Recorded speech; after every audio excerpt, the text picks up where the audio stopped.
going on there, King? How goes it? I'd imagine you're full ice on, eh, King? It pretty much will be here. A few more days, but there is spots I can check out for ice fishing. Hope you and your family are well. Appreciate you coming in, King.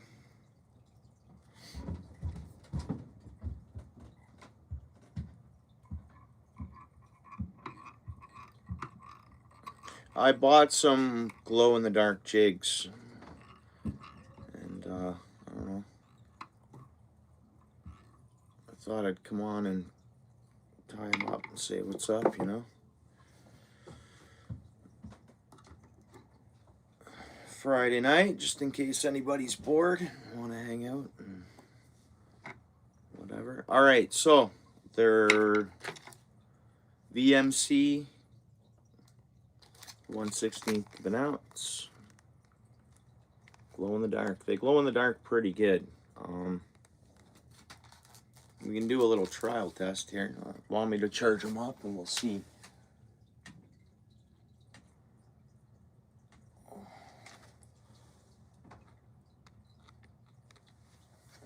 And that's in the light. Hang on.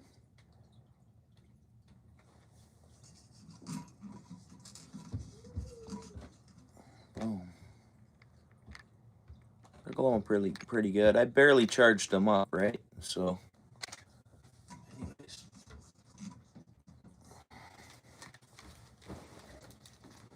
I'm starting with a pink one. So I thought, colors-wise, I'd go like a pink feather, pink feathers or something off the bat.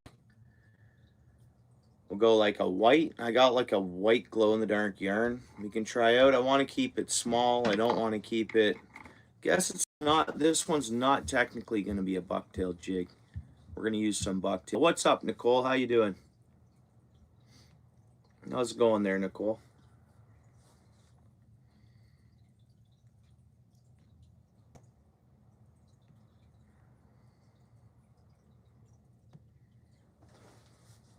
Oh, all right. So, bag of feathers here.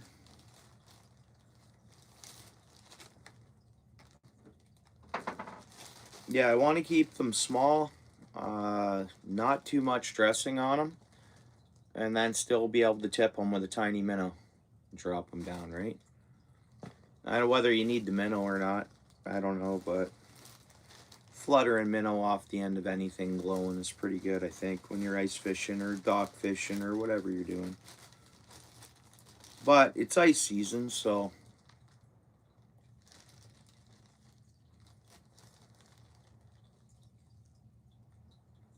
Yeah, right on.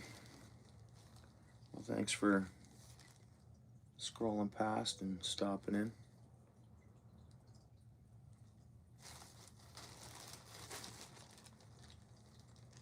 Hope everybody's having a good night.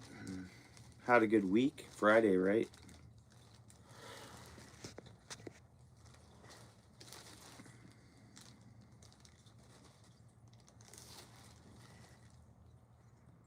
Pretty good lunch today. You know it was. Yeah, it was really good, actually. That was a really good lunch. Thanks for stopping in. Oh, yeah. Nice is forming, eh, bro?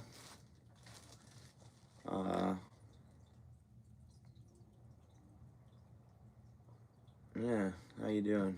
Thanks for stopping in, dude. Yeah, it was an awesome lunch, honestly. John C. in the house? I miss you there, bro. John C. in the house. What's up, John? Yeah, that was a really good lunch.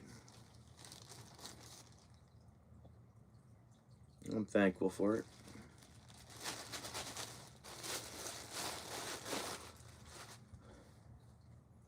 Dim conditions under the ice. Yeah, I mean, it's pretty popular, right? Glow jigs now. It's It's, you know, but yeah, it works good. I mean, and then if you're in the daylight fishing them and they're not glowing or they're not charged and they're not glowing, I mean, a lot of people use the glow in the dark stuff. But we'll try this out. So after we're done with this jig, we'll charge it up and see how it looks. The body stuff we're going to use should glow. And then we're going to keep it. Again, we're not going to dress it up too much. Yeah, well, these are good ones, John. VMC. I think they're owned by Rapala, actually. Rapala's pretty much buying up, or had bought up. I think Rapala owns VMC now. Oh, yeah. Manufacturer for Rapala, VMC Corp. Yeah. That's these big companies. They just buy up. They just buy up everything, right? All right. We don't want to overdress it, so we're going to go this way.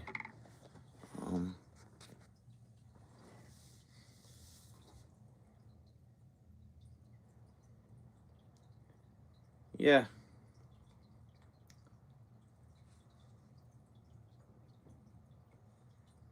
Oh, right on. That's cool, Nicole. Right on. Almost time for hard water, for sure. For sure. I'm sure there will be some announcements of some local ice spots opening up. I know one that's fairly close to you. They're always the last to open up, right? It seems. I don't know why. They just take extra precaution. I don't know if they don't open up until there's 8 inches all the way across in every spot they drill. But yeah, I mean, for sure. The temps that are coming the next few nights, yeah, it makes sense. Yeah, and you fish small pinheads, or you can even just like, I bought some live maggots today. I mean, even just tipping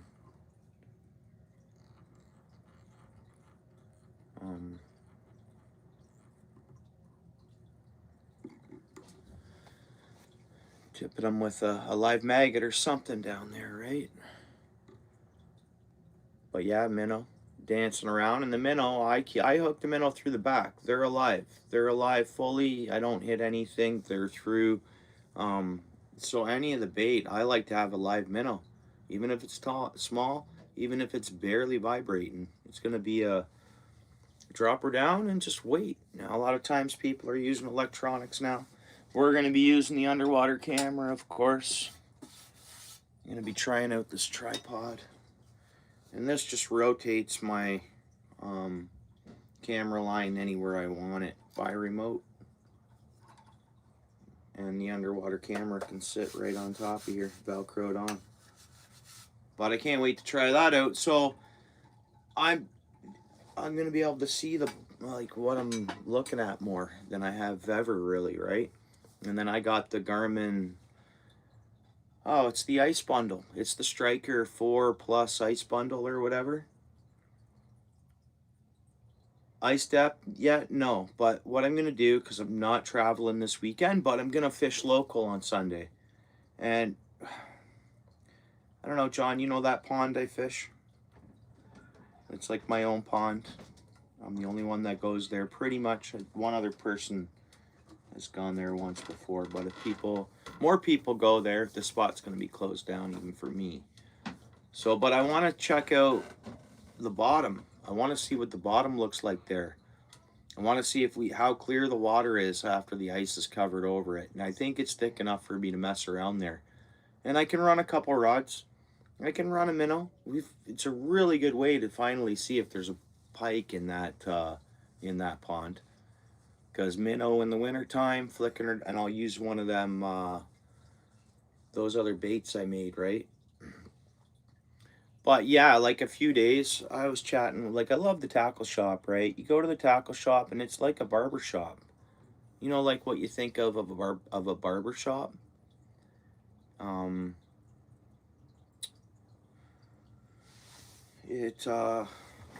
know, you chat about things and stuff like that.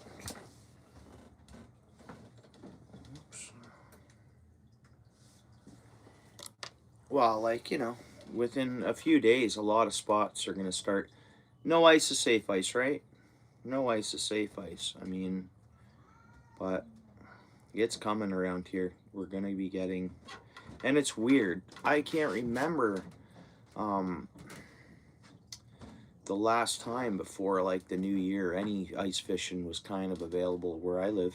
Really, it's usually we're battling for ice to get.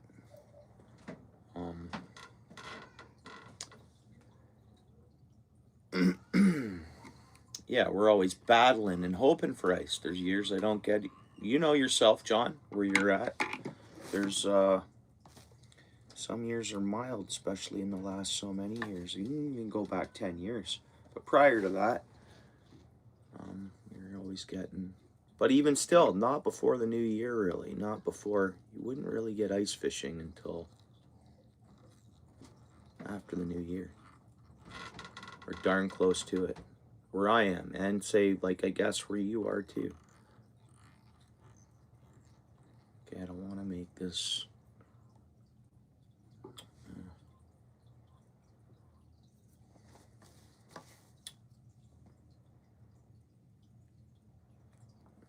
Should have put that on first and then the feathers over top. It won't matter though. We don't really see that too good, eh? Where the cameras are kind of located. Let's try that. What's up, Bob?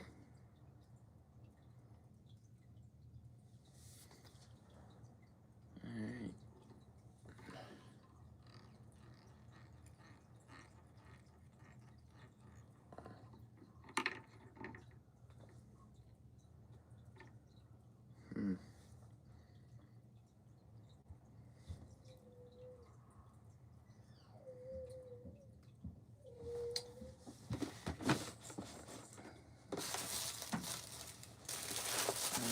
Pink, eh?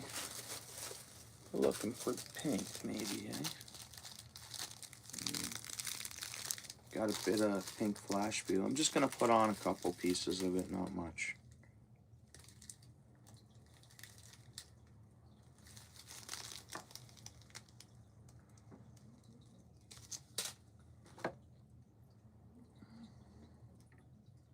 Oh yeah, now we're talking. I think so.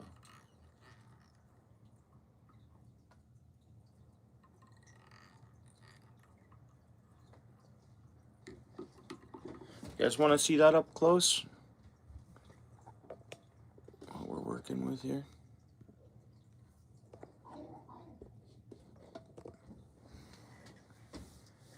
Alright. It's coming along. Okay, now.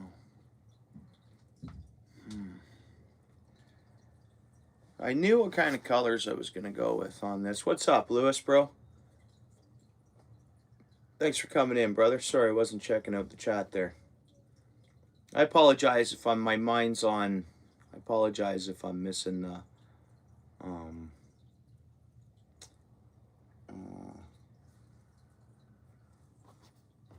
some of the comments there.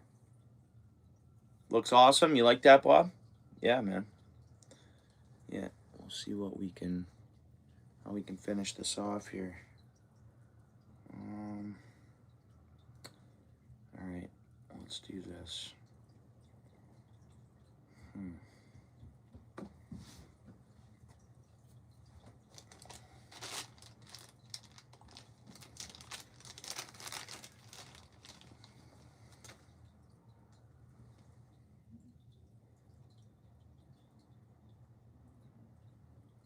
Let's try this.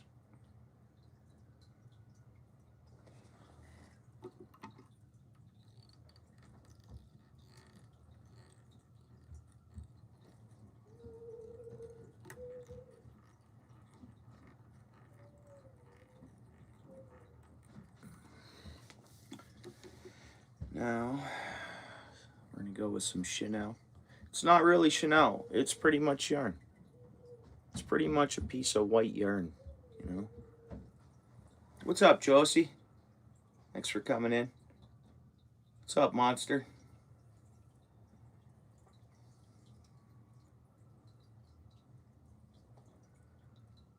Yeah, I throw a minnow on it. Dark colors, dark waters, pink. I mean, you hear pink and white. A bit of a glow in the dark. I mean, it all depends. You throw this even where there's some trout or in a bump it along the bottom of a creek, even it'd probably work. Like not tipped with anything. It's growing ice quick. Yeah, for sure, Lewis. You know, it's earlier than ever for us here. Really, usually it's not fishing until the new year usually. But like us, like me.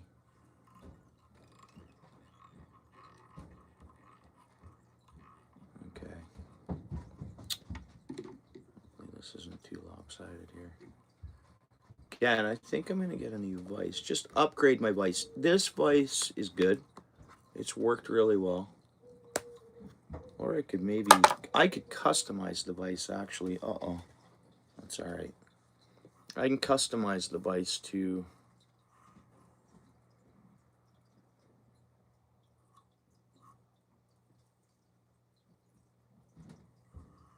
work for me, where I can just set my line off and then just be able to wrap stuff around it, kind of, right? And like I'm hitting the line there.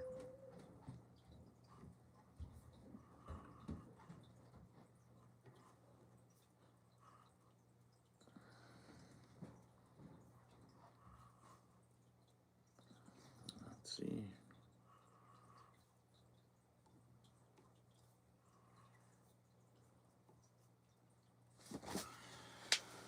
Okay. What's up there, Garden? What's happening? Appreciate you coming in. Good to see you. Hopefully you've had a good week.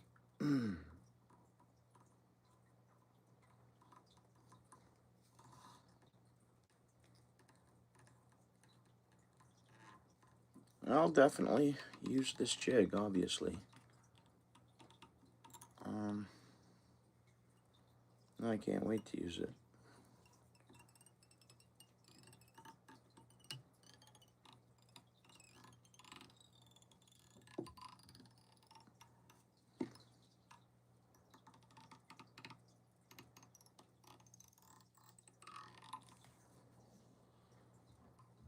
Okay. I got so much stuff I want to use. Like I got those other baits I made in there. I'm like really looking forward to making those, right? Like, or using those. But good thing about ice fishing is you can use, hey, DCP, doing good. Yeah, thanks for coming in, bud. Paul, how you doing?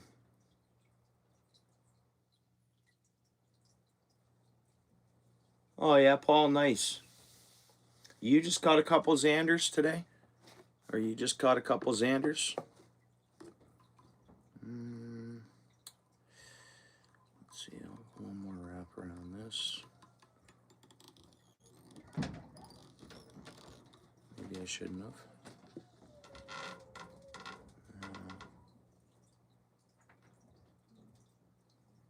Let's see what we can do here. Okay, we want to do that. I'm pinching a little bit of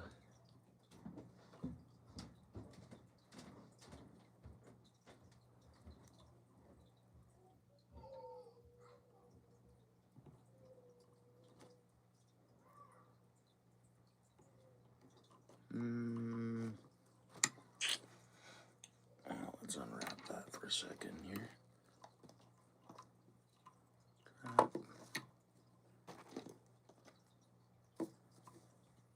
Let's try that again. All right. How did that happen?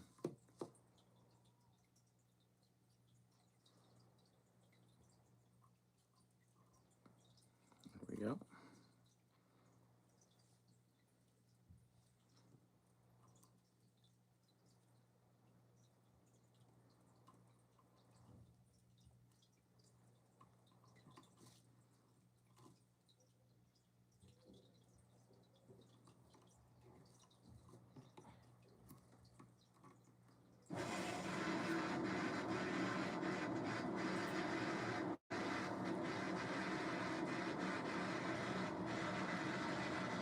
Oh, were you, Paul?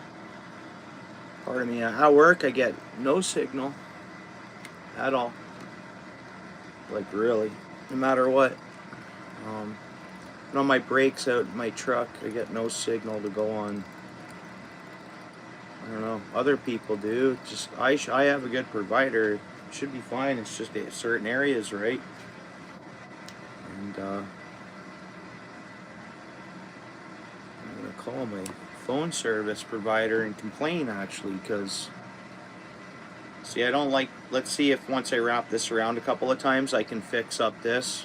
Guess we'll make a little black collar on it, which is fine. Black's good.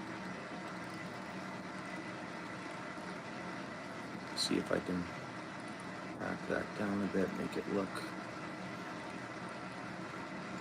decent.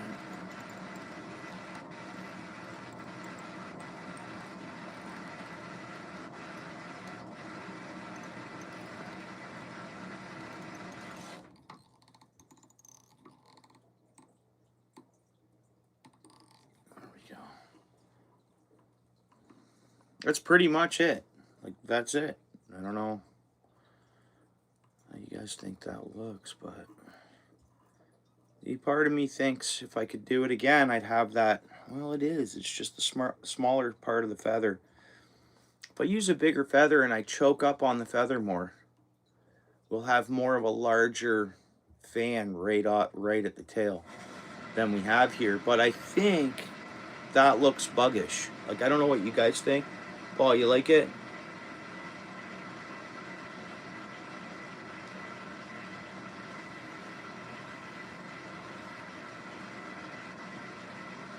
Yeah, I'm doing all right, Garden.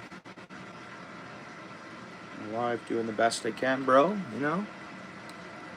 All we can do in life is try to get up and be a good human, as you know, and you know, and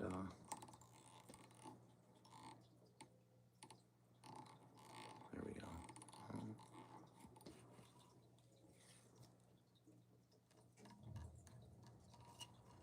Let me just actually, yeah, let me just.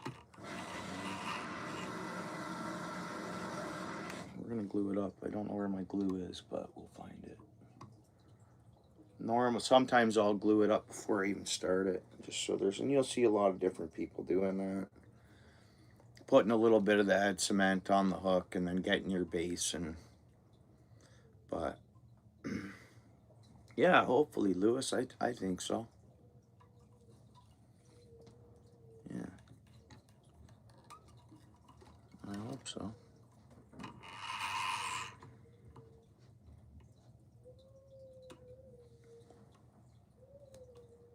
Okay, that's like technically because of the amount of head cement I use.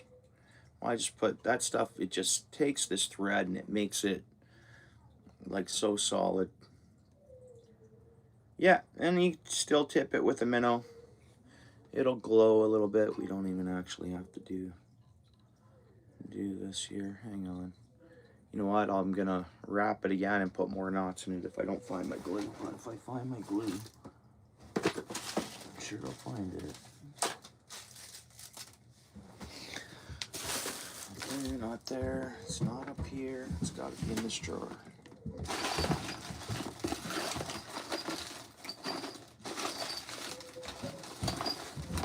Doesn't seem to be. Okay, where is the glue? Which I was at my local tackle shop today after work, and I should have picked up another bottle of glue.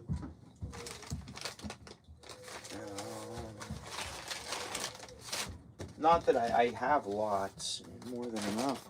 Where is it here? Normally I'll gather my stuff before I go live, but I wasn't thinking about the glue, I guess. All right.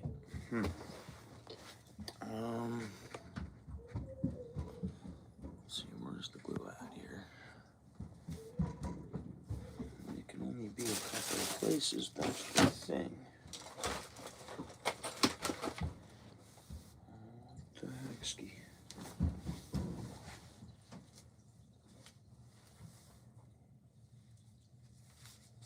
Come on now.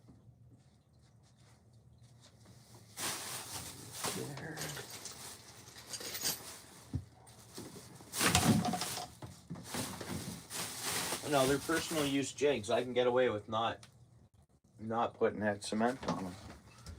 It's not like it's bad cement though.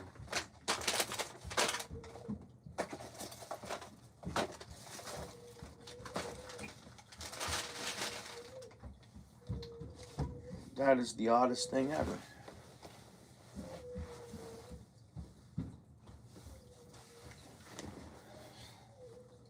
All my stuff's always in the same spot. Anyways, so I'm going to wrap it some more, throw some more knots on it. When I find the head cement, I'll put it back on the vise and maybe throw some on it. But this way I'm just not searching around for it. And again, it shouldn't be that hard to find, but whatever. It's probably in one of my drawers here. It might, like, I gotta keep all my fly tying stuff, you know, feathers in one drawer, bucktails in another. Yeah, it's nice and tight. There we go. Oops. Let's see what we got here.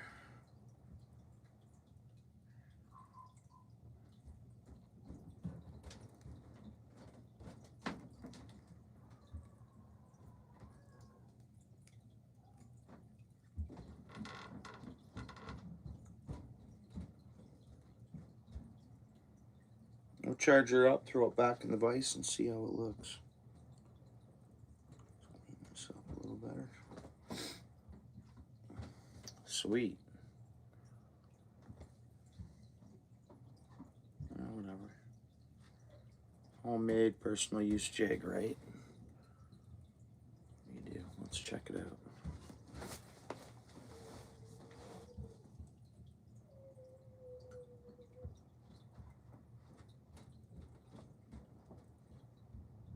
And I think the pink might glow the least out of all the jig head paints. I don't know that. I mean, well, I guess we'll find out, but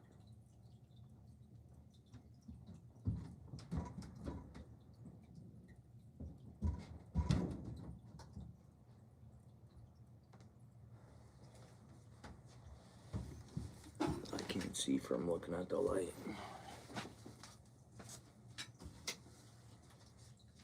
Now, is the darn thing glowing or what? I guess it's glowing a bit. That yarn's not glowing much though.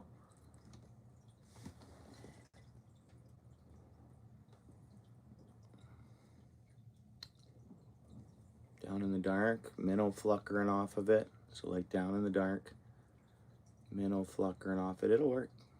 Good little jig. Yeah.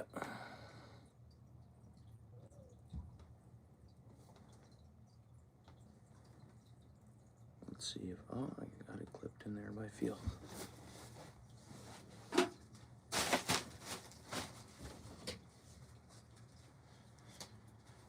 Whatever. Good, Jake.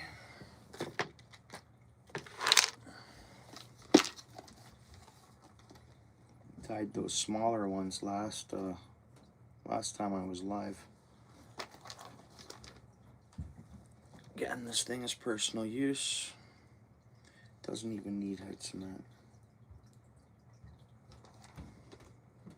Awesome.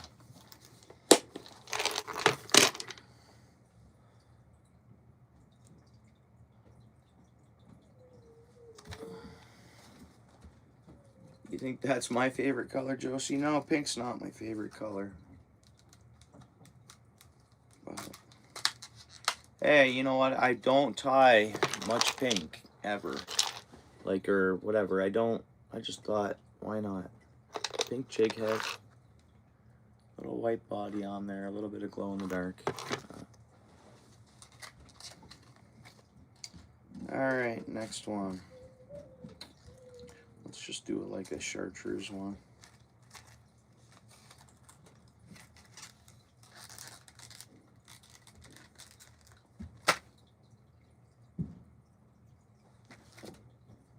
Yeah. Is it what's your favorite color, Josie? You don't have to tell me. Is yours pink or Michigan? What's up, dude? CFM, bro. How you doing, brother? No, I'm gonna check out some local spot. Like for our waters, you're a little more further north than me, as you know. It's coming along. We'll see what happens. We're building ice, like on like our small little lakes and ponds down here, but long some of Lake Erie bays are even starting to crust over and build some ice slowly. But it's coming good. We got some cold temps. It's gonna happen for us here. I'm gonna head your way actually. Maybe next Sunday. Let me get you modded up here, bro. I was gonna ask you a question too, if you don't mind.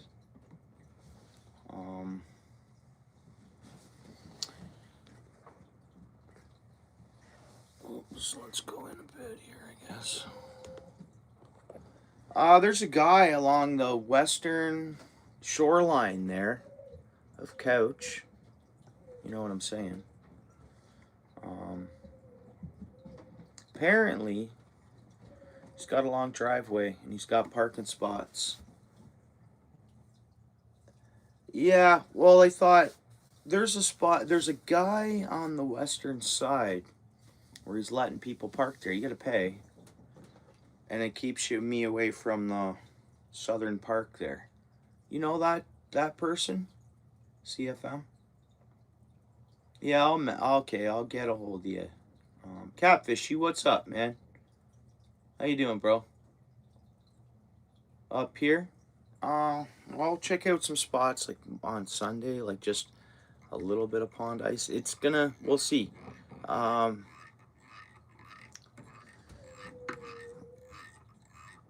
sure this week. I mean, it's so odd down here where I'm at in Ontario for us even to be thinking that we were going to get out on ice until after in January. I mean, we'll see. I'm going to check some stuff out on Sunday, and then I'm watching posts and stuff like that too. And all right, what are we doing with this jig?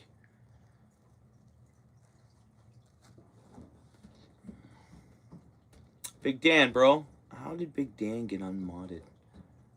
That's so weird. Yeah, it's happened before where a lot of people actually. Hey, Joel. Yeah, that's okay. You're busy, bro. I'll definitely see you soon, Joel. Solid, bro. Where are you at here, Joel? Yeah, right on, Joel. Appreciate that good service today, bro. Of course. Yeah. You guys are awesome there, all he is. From ownership down, it's top notch, man. That's top notch. Hey, Joel, you guys have float suits in stock while you're there? Because you guys have float suits in stock? I know a lot of times you guys do stock them if you're there, Joel.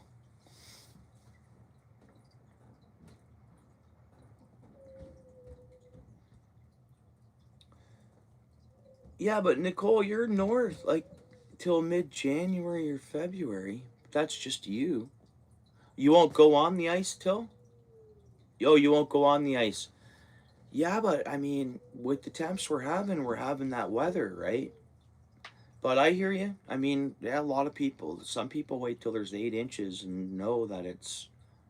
Some people get out. I mean, yeah, Lewis. Joel's super cool, bro. The whole tackle shop is super cool. I mean, that's the hat I'm wearing here. Oh man, I love that place, and I have for many, many years. And like for instance, they're always. If you live in Ontario, like in the say region, and you're looking for like, well, like I said, prior, I've looked at the prices of their float suits, the Mustang, what is it, the MS 185, or I don't know what the actual name of it is, but see, that's an example for one suit. And when I was shopping for one, you know, I looked around in pricing, and automatically they were a lot cheaper. G, you in the house, bro? What's going on there, G? Good to see you, dude. You're getting nice, G. You're pretty much that pawn for sure. So what will you go for, G? Um, what will you go for? Will you be going for brookies under the ice? What's up there, Glenn? Good to see you. How's it going in Ottawa? Glenn, how's the ice going there? Hang on here, guys.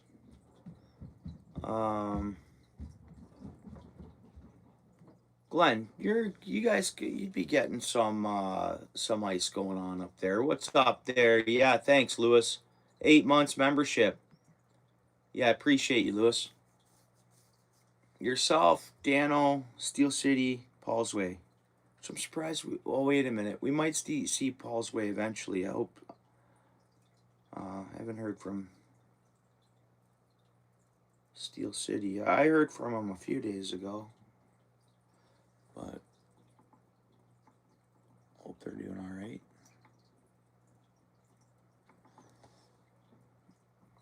All right, this time we're throwing on some of this here. Right away. There's Steel City. Yeah, he'll be in a bit. Right on. Yeah, I know a lot of times on Fridays, Paul comes in late. How's it going there, Steel City?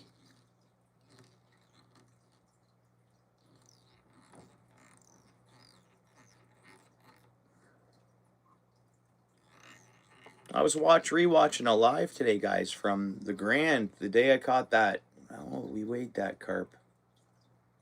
Forget what it was. There were some good streams, you know. I put one on for a bit.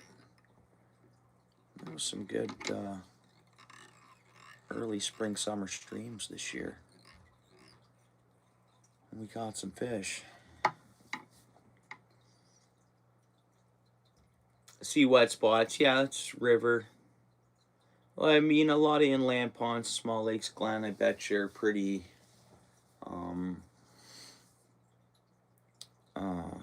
locked up and stuff. I don't know. No ice is safe ice. I got a big, huge spud bar. I want to get a different. I want to home make a spud bar.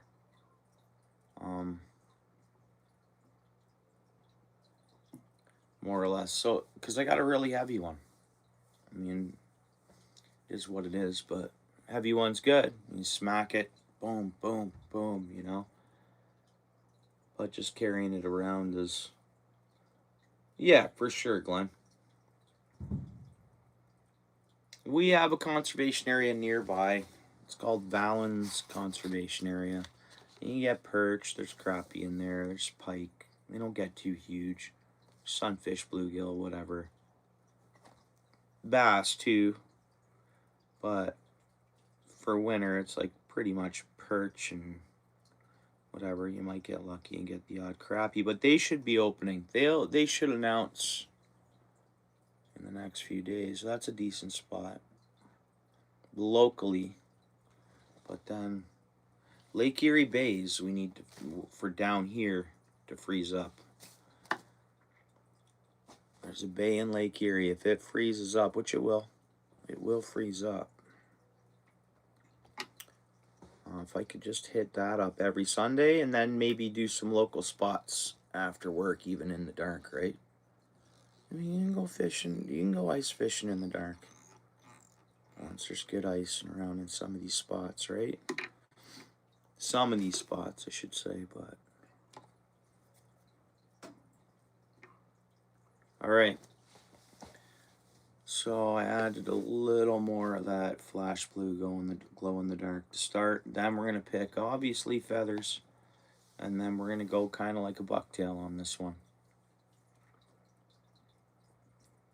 Yeah, Lake Erie for sure. It's the best bet. A lot of good times, a lot of big fish, a lot of bigger perch, schools, a lot of fun, you know, keeps you going, and then you can get some surprise catches too. Never really know. I've seen trout caught there through the ice. I think I've seen an Atlantic salmon even caught through the ice as fish are migrating past there and through there and around there, right?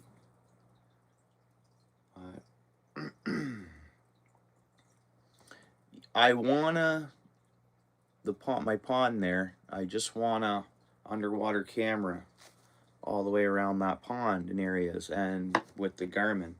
Check out the full depths. I want to try to span around that pond and kind of research it a bit with the underwater camera and then the fish finder and then a tip up or something like that with a minnow and then maybe small maggot. You never know, right? Just I want to see what the bottom looks like. Like it's huge to me. I want to see it.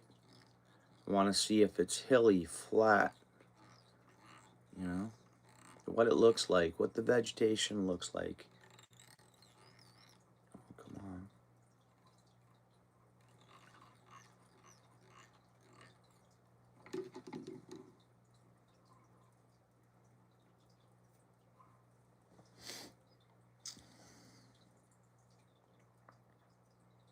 Well, that's what I mean, Steel City. And I think that the best way to find out is going to be throwing a minnow on and a tip up or whatever, dead stick, whatever you want to rig up, whatever, and just let it soak as I'm researching other areas of the pond because that's what's the bonus about ice fishing, right? You can be dead sticking way over there and then be messing around underwater cameraing other areas and stuff, looking underneath the water, like, you know. I think it's pretty interesting, right? So before Long Point freezes up and it's, you know, I'll drive to Long Point every Sunday, you know, pretty much every Sunday uh, while there's ice there. Not when it gets too late. Like once it gets too late, you open water spots and this and that off of there for sure, right? But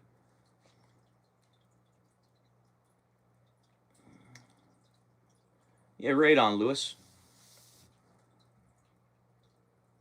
Going old school? Hey, man, I went old school for. That's all I really did was I went old school for years, kind of. Not even with. I used Navionics. Looked at the bottom. I could look at the bottom and say, if I was a fish, where would I be hanging out? Or then, you know, fishing flats, like deep flats. And then you see the tight on the Navionics picking spots, right? You just go and you try to attract, if you're going just going perch and pike, I guess depending what you're fishing for. But when it's just perch and pike, you can kind of just cruise around, and if you throw something down with a rattle, you can call, or even a spoon, or you can call the perch over to you if they're in the vicinity somewhere, right?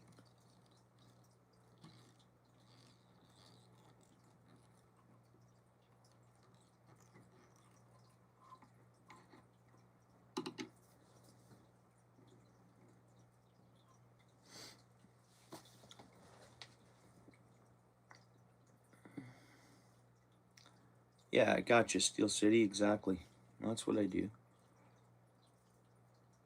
Because sometimes, but then also some drop offs where the lines are tight along the Navionics maps. You know, the drop offs where it's super tight together and you're, you know, in and around those areas, midway up, at the top, at the bottom. You're just searching around. You're gonna then if you got some sort of underwater camera, the stuff you can get nowadays. The Yo-Yo underwater camera is an affordable camera for anyone, if you ask me, for that quality mark of the low price. I think then this thing I think retails for $90 Canadian or something, or 100, like it's, you know, something like that. I mean, it's we have more available to us to have a little more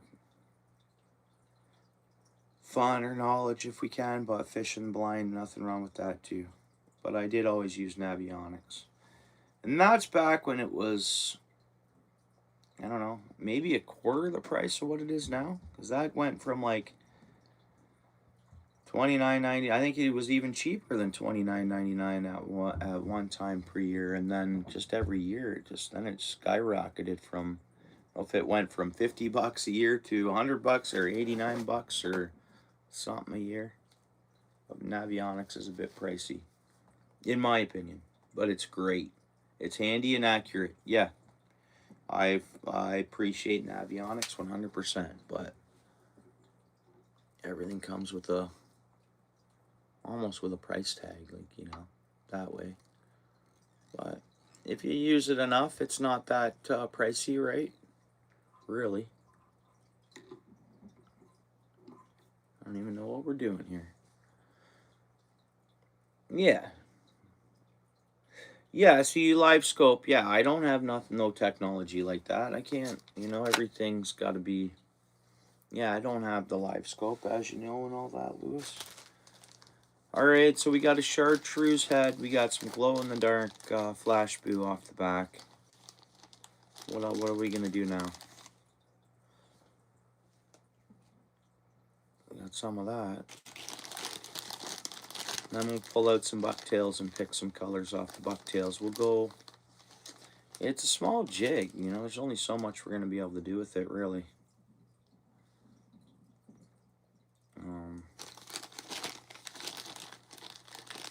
Yeah.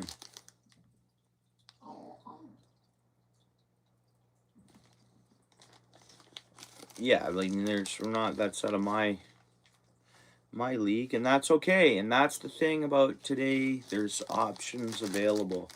Man, I'm happy with the Garmin Striker Ice Combo. I'm happy with that. And then an affordable underwater camera. I'm happy with that. You know? But I mean, main thing is you get into ice fishing. The first thing I did was focused on gear, being safe. You know, whether, even if you don't want to buy brand new, you can still use Marketplace and stuff like that for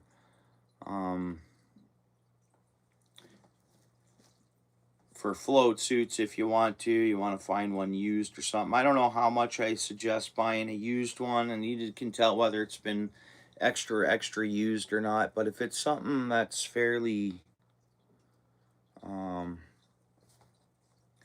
clean looking, wasn't used a lot, I'd imagine it's fine. But there was a story of a guy, and he was in I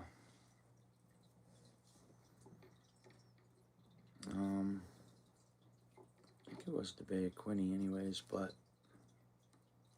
he had a float suit on, but it was really old. Like really old. You know, when you look at them and they're matted down and they're... So, I'm not saying whether or not there's a shelf life on them or anything like that. But,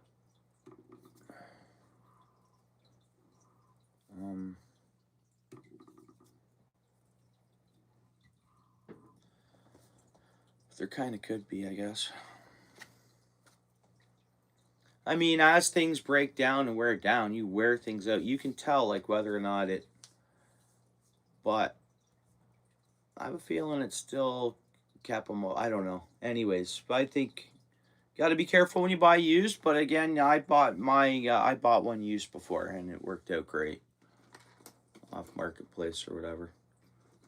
But if you're in my area, buy one from my local tackle shop. You get the best price anyways, regardless. So, as far as I know, from when I looked last, my tackle shop, it was I don't know, 15 something bucks more cheaper than the, say, other place I could get one at. What's up, Laura? Long time no see. What's going on there, Laura? Doing all right? It's been a long time, Laura. How you keeping?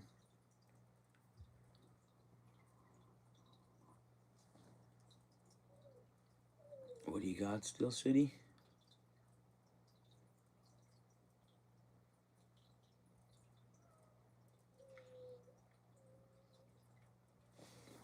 Oh, yeah, yeah, yeah.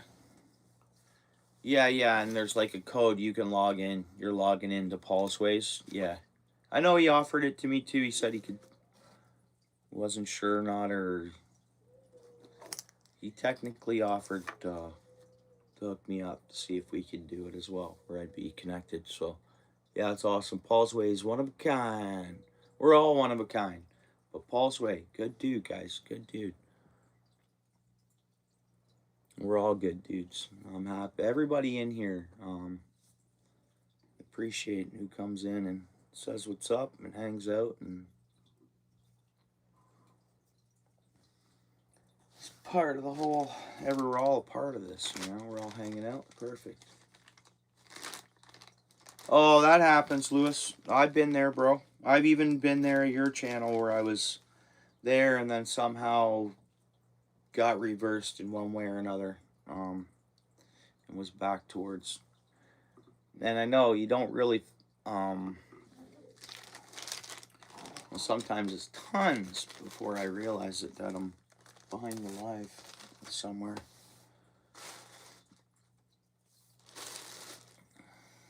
Yeah. I think it happens.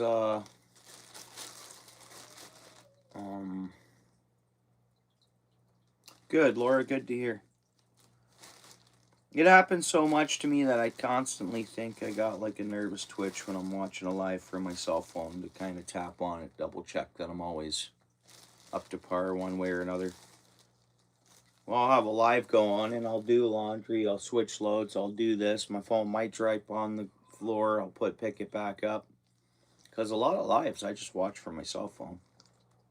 And we don't want pink. What do we got there? We got green and yellow going. I was thinking on pinching in some feathers off the bottom and then just dressing it with a little bit of bucktail. It'd be like a feather kind of that, or we switch over to bucktail. I want to cover up this glow-in-the-dark flash boo. It's pretty much what I want to do with more feathers and then just dress it, like finish it off with some bucktail, or just go like bucktail. So we're kind of, I went green and like a yellow matching the chartreuse kind of feathers. We got the glow-in-the-dark flash boot.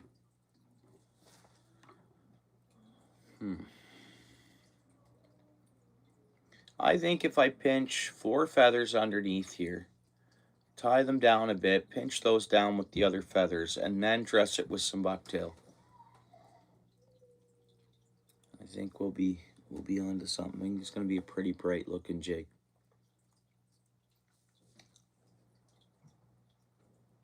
Oh, okay. Yeah. Yeah, that makes sense if you're... Yeah, that could be Nicole.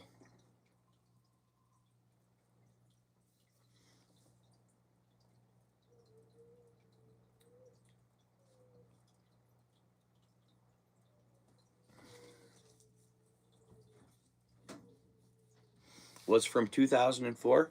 Yeah, I think it's fine on the... I don't know if they... Well, it's not a lot. I have to wear one out on the ice. Don't walk on ice, really, right? So I don't think there'd be... I don't know if there's something someone can search whether or not there's an expiry date on them or not. I know life jackets all have an expiry date, right? Don't they? Don't life jackets have a... Or there might be a legal expiry date. If you get stopped, they can kind of... I don't know. I don't know if anybody knows that. But what's up there, Alan? What's happening?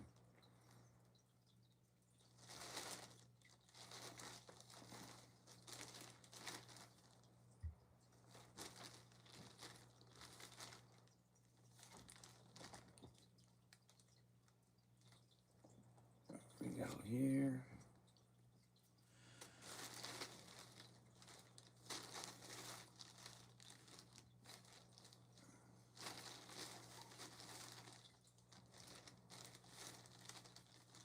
All right, there's some green.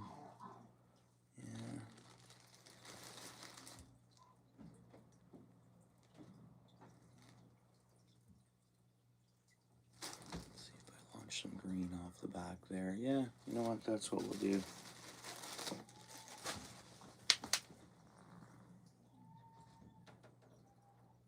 Do I ice fish? Yeah, Laura. I ice fish. Last year I only got out and had at it a couple of times. It was a tough year for ice in a sense. I mean, last year we did get some. Even up north there, it took quite some time to get on the ice, but I didn't get out as much as I wanted to last year. This year I'll get out once a week, every Sunday. And then I'll try to get out a little bit after work. Long weekend days, there's family day in February. That adds an extra day to the weekend. My lady might have a couple Saturdays booked off, and she surprises me with them. She'll just say, I'm off tomorrow, heads up. And that's like, or she'll tell me in a few days. She'll be like, I'm off Saturday. So I get surprised Saturdays the odd time to ice fish. We'll see. I hope to get out a lot more than I did last year. I mean, love the outdoors, and I think it's healthy for me, right? Healthy for everyone, I think. All right, I know that looks weird right now. It looks better on my side. Hang on, you know what I gotta do? We gotta add a couple more feathers. And it's like over feathering this bait. Look at this thing. It's like turning into like a huge... But when I do tie some bucktail down on it, I'm going to pinch that down a bit. I don't know. So we can't really tell right now.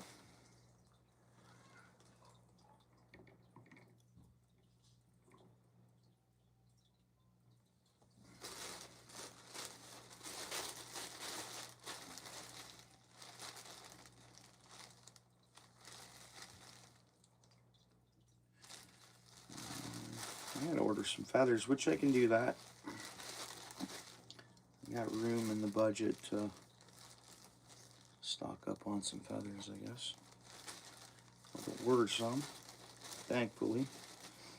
These aren't cheap, these feathers. Not always easy to find. Even at any of your, ordering sites, Amazon, all the way across the board, whatever. Sometimes they don't have the colored feathers available anywhere I look. It's weird. So I think this time I'm going to search for some and make sure I order enough of them.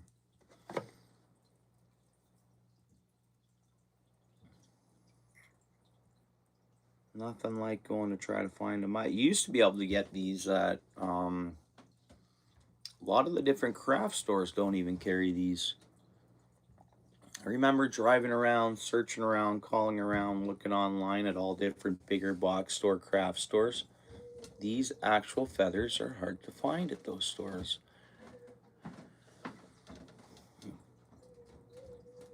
Oh yeah, yeah. It feels like -18 there. Yeah, I don't know what. I gotta get Nightbot, eh? I should, I guess, and anyone can type in weather. I should do that, eh? Get some Nightbot going. We can all share weather and stuff like that. I don't know what we're sitting at here, Nicole, or Laura. I don't know where we're at here. My bad here. So I just filled that little bit of area in there. And because I had that black neck in behind there, believe it or not, when it's all said and done, we don't see what the fish sees. We really don't.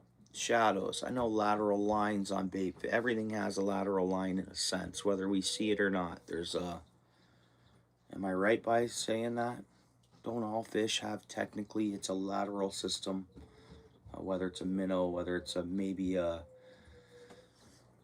like fish-wise, it's all lateral line sensories, and you know what I'm saying? We could search that up, but pretty sure. We don't see what they see through their eyes and what they feel, So having the little black shadow in behind where I'd tied it and then had feathers and then choked up and tied, or actually when I tied the glow-in-the-dark flash boo on and then choked up on it and then left the feathers towards the end. Believe it or not, there's shadow of dark black in behind there, right? That can be like a sensory to a fish. The way they see and feel everything and vibrations, that could be like a lateral line, like total natural. They're like, that's an animal, that's not a lateral line.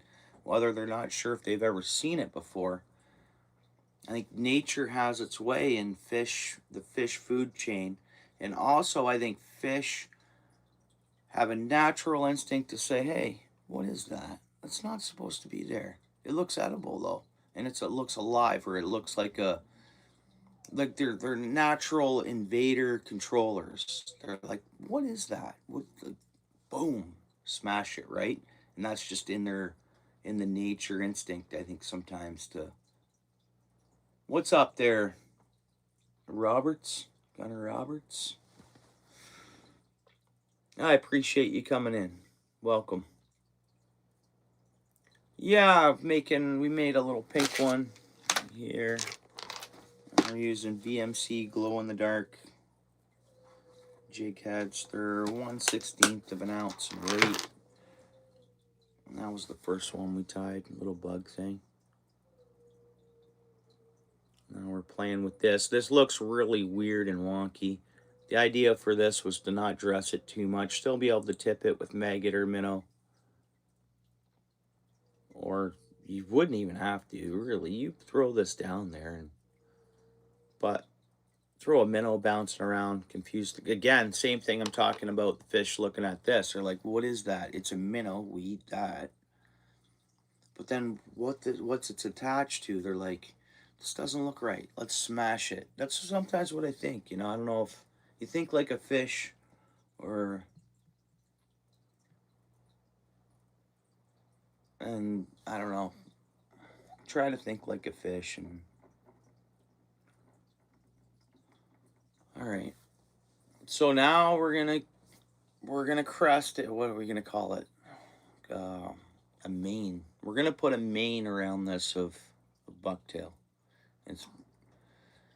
I did say I want to tie that down a little tighter so it's not too. When it hits water, it'll look totally different too. Right now, to me, it looks like a huge weighted moth, kind of. Like some kind of. You tie that up, finish it up, throw it out there in a trout creek or anything like that. I guarantee in a flow. You bobber fish that in a flow. I mean, I think trout would just hammer that just like it is. That's what I think. Thanks, Alan. Appreciate that. Super appreciate that. All members and help. It all goes back into the channel. I super appreciate everyone's support. Thanks a lot, Alan. 3 months. I so appreciate that. Oh, thanks. I appreciate that. Thanks, Gunnar Roberts. All right.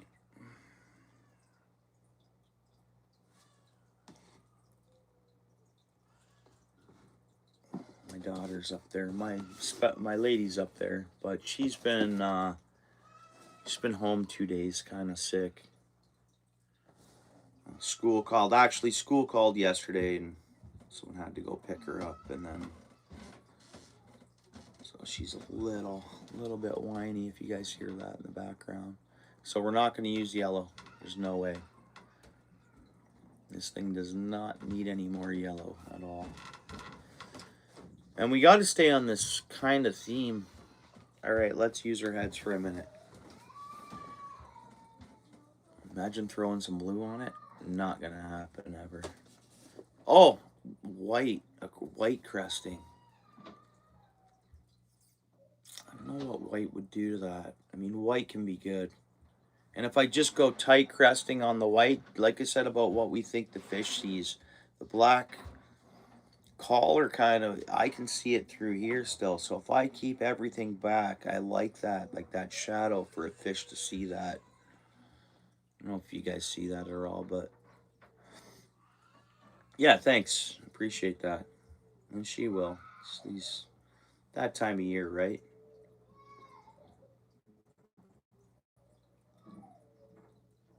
I'll go out up there and help out in a second, just quickly if I have to. I'll get a drink while I'm at it. But let's see. Let's wait a second and see if I gotta go up there. Now I got this. We're not gonna throw any of that on here. Regular flash boo too we could throw on there, but we're not going nothing. This is like when I try to just throw something like natural. We've used some of this. We've tied some bigger jigs out of it, but I don't use big jigs enough to tie anymore, you know. And I'm not like trying to giving them away as I make them. I enjoy playing with it and making them, but it's all right. Where's my big white bucktail? And this will be fine. Not saying we're gonna go white. Let's hold some white up there and just see what a cresting of white would look like around it. Probably pretty good, actually. We could just throw, I could tie a tight piece of white on that side, a tight piece of white on this side. I don't know. It's like brainstorming. It's like a craft. There's no set design to this, right? Nice natural choice colors. What if we go with the white, you're saying, Alan?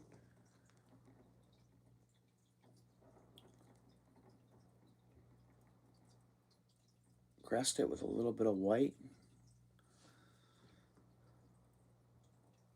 Looks good, Alan? All right. That's what we'll do. I was wondering if white would be the end up way to go.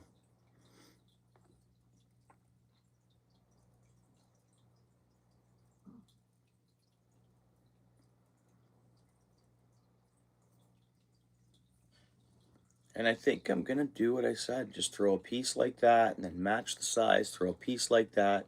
We'll have a uniformed kind of white just on each side. And then it might be done.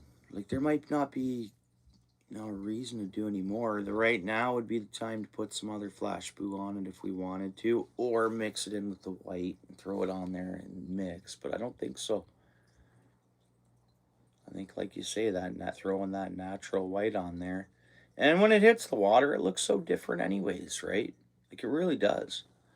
We got to use these baits, and that's the thing about me wanting to just tie smaller jigs, because I do a lot of, like, man, there's no way that this wouldn't catch a fish if I use it, I think, you know? Or like this.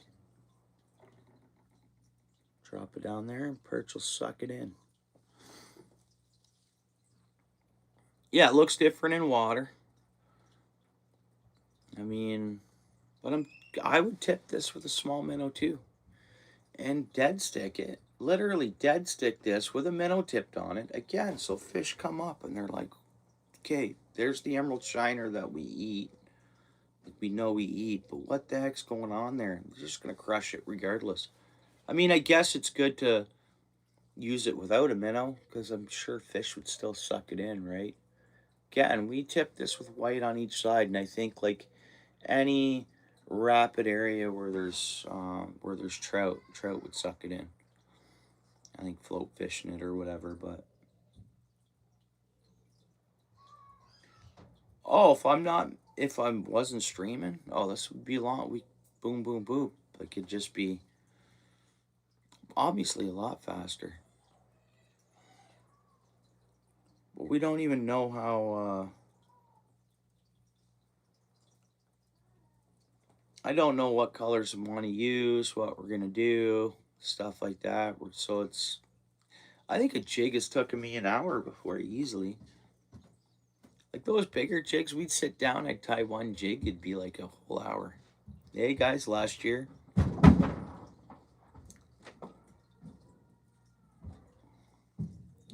Sweet, thank you. Boom.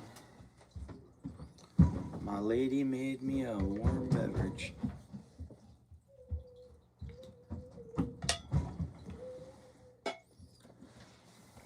there's no money in it for me to make some color combinations and put them together and sell these. There'd be no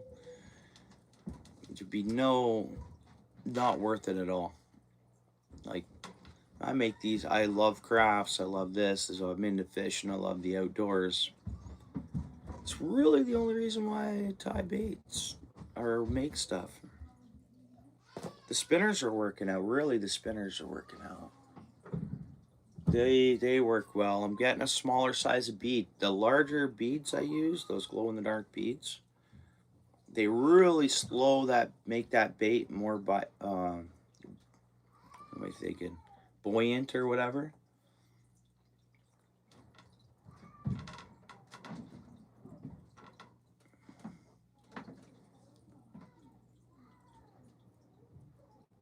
See, I have two little ones the exact same age. One's sick and one's not. They just boom, boom, and it's getting close to bedtime. That's what it is. Tired, tired too.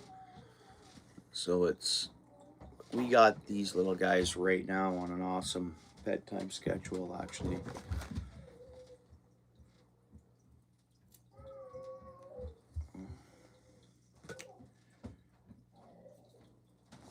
again, they usually let us know. Like the way I hear my young daughter acting there now. She's just letting everybody know I'm tired. I'm ready for bed.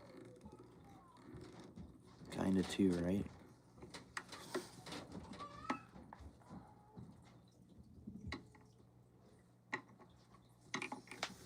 Nice. Nice. I think that looks great, actually.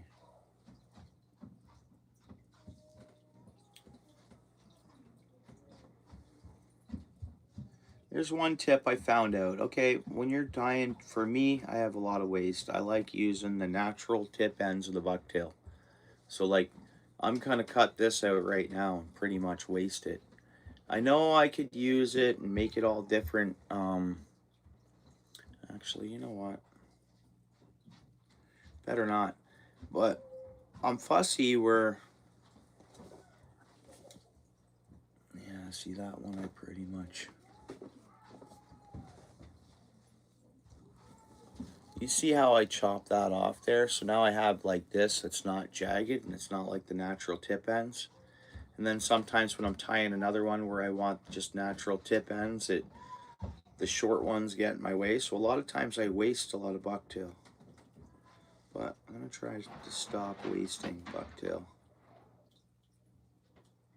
Because technically, depending on what I'm tying, or I can make this, I can technically take a straight part and make it so it's all the natural way. We don't want to waste straight, I guess, but I have done some wasting in my past.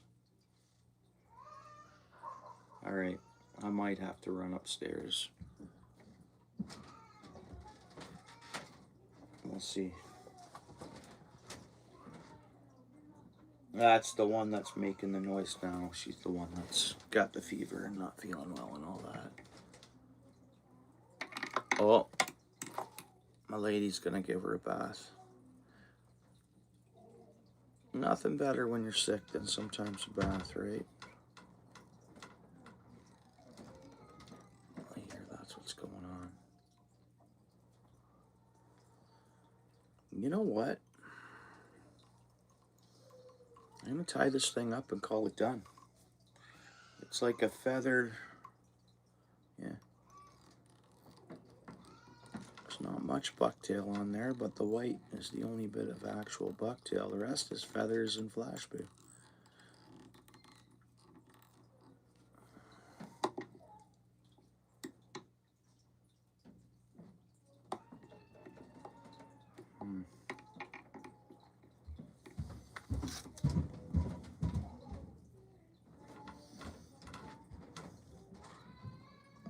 My little one, school called yesterday and we had to go pick her. Someone had to go pick her up.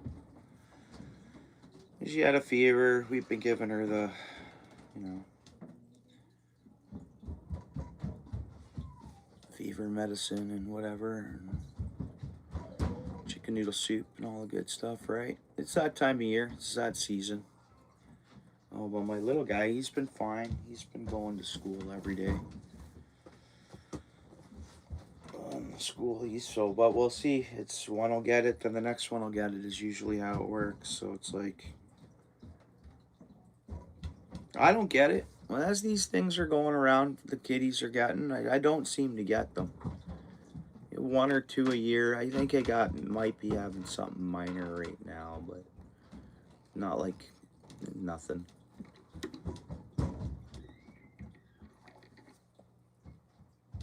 Oops, did that just fall out of there? Man. No, and it's just about bedtime, so they're getting tired, so bubble bath and then bed, you know. Lady will almost taking care of it. I thought I'd go help out if I had to, but a nice warm bubble bath when you're not feeling well can be good, right? All right, that's the jig. Cool little kind of, we'll call it a bucktail jig, but it's like a feather with a little bit of bucktail. We'll tie her up. Again, I can't find my head cement. I wonder if I should ask my lady if she's seen it. She's been down here. Just in case she was down here switching the loads and laundry, and one of the little ones were with her and she's seen it and they grabbed it. And she would have put it somewhere right out of her reach. Where is that? Head cement. I prefer to head cement it. I know they're personal use jakes and it's no big deal whether it's head cemented or not, really. But you are still coughing, eh? Steel City. Karen, what's going on there, Karen? Rough Outdoors. You're sick, are you, Rough? Oh, yeah. Yeah, you feel you had to get antibiotics, eh? Thanks, Karen. Appreciate you. Northern, thanks. Thanks, bro. Pardon me, I've been missing a bit of the chat, guys.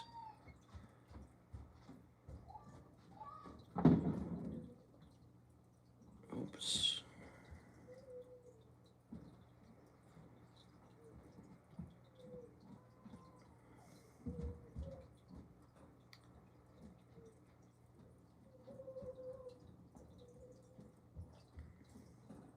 How's it going, Raph?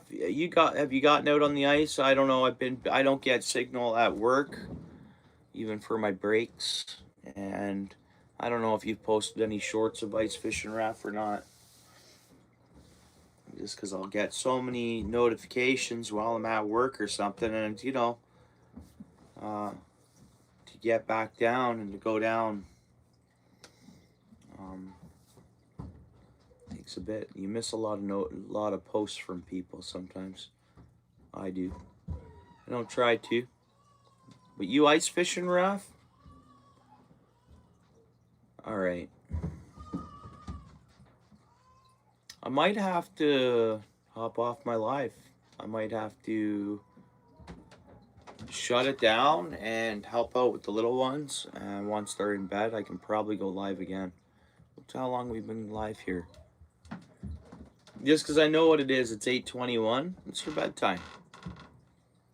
Yeah, Karen, family's doing well. One of my little ones had, school sent them home yesterday.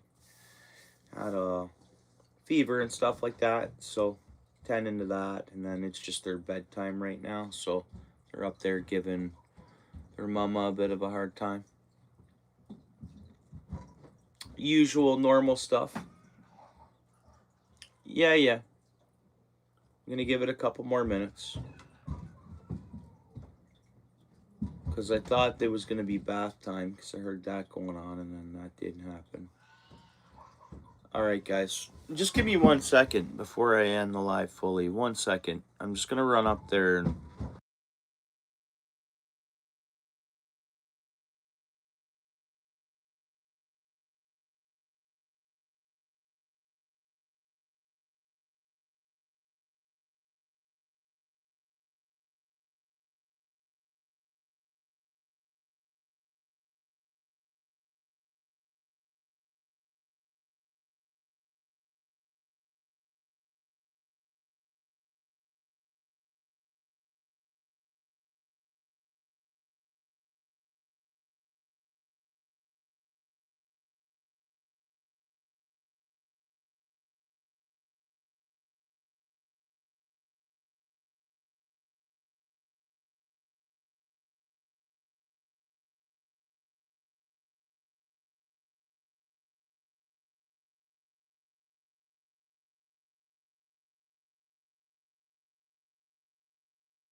All right.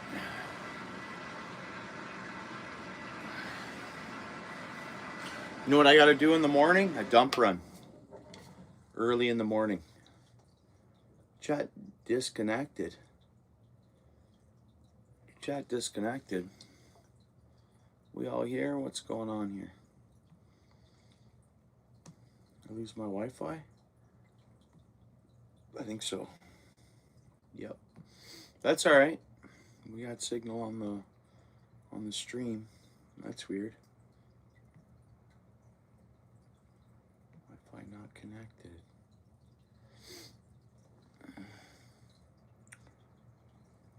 Northern, you get out towards any ice? I missed. See, I didn't even get to watch. I usually watch daily ice ice reports from like Calendar Bay and stuff, but today I haven't looked at them yet. I saw the notification of it like when I did get home and looked at my YouTube, but I didn't have a chance to watch it. But I saw there was a lot of footprints in the background, so it looks like there's a lot of footprints on the ice. 9 inches of ice on Nipissing Outfish on Calendar Bay. In Calendar Bay, I would imagine there can't be 9 inches out in the center of the lake yet. He says 9 inches. See, good to go. Just like that. See, those cold temperatures, that's how fast it builds. When you're at -10 for a night, correct me if I'm wrong, but it's 1 inch. 1 inch a night at -10. Am I right by that? Once you're locked up and covered, it's 1 inch a night at -10. -5 down here, say like -5. Even though we've had we have ice is building. Yeah, it's been way colder up there. Yeah, I think we're gonna be shocked when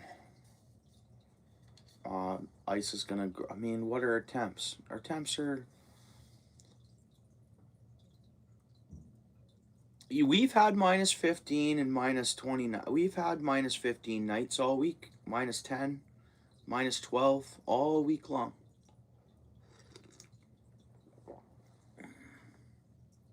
Coots nice. See, haven't driven by. Obviously, you know, spots that I do see, it's the outflow water from wastewater, recycled water or whatever, so it doesn't freeze.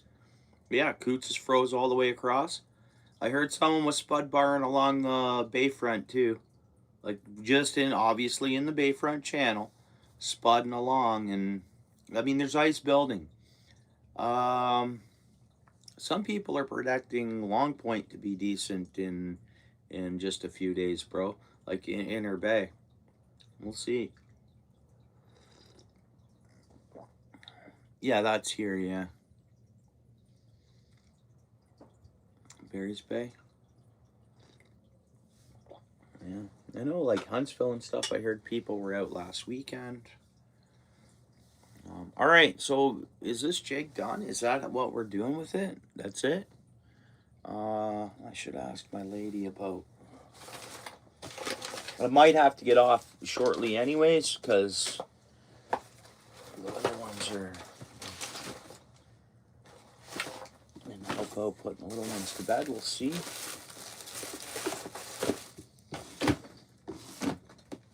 Let's see, everything's good and calm up there now.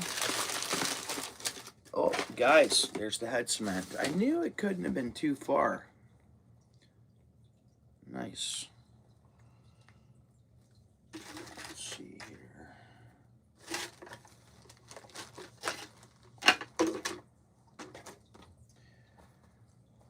But, like, I think in the next couple of days we'll hear Valens. They'll be posted that Valens will be open. I mean, that's Valens. It's fun. Local spot, whatever.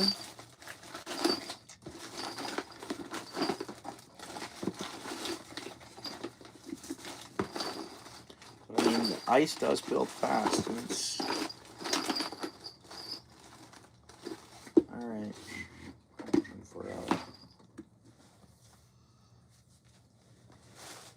There we go. That's what I'm looking for. Spinner shank. Yeah. What imagine the carp trap's not frozen, right? It's frozen from the carp trap to the grindstone? Really? Nice. Yeah, shallow water. Nice, nice, nice. See? Yeah. I'm watching 2 days. It might be frozen from there right across to that whole shoreline. Might freeze up. Interesting. Where we were fishing, Steel City, that should lock up and be decent enough to ice fish as well, eh? Right? And I think you may be able to find some walleyes in there. What do you think? Some big fatty ice walleyes in there. Right where we were fishing. Man, it gets good and deep there too. It drops off nicely. Nice to set up the hut there with heat locally. And once that ice is safely thick enough that I think it is, and I'm willing to fish it, that's the after work fishing, man. Care if it's dark. That parking's not too far away. Yeah. Rainbows and browns, you think, there? Where we were fishing?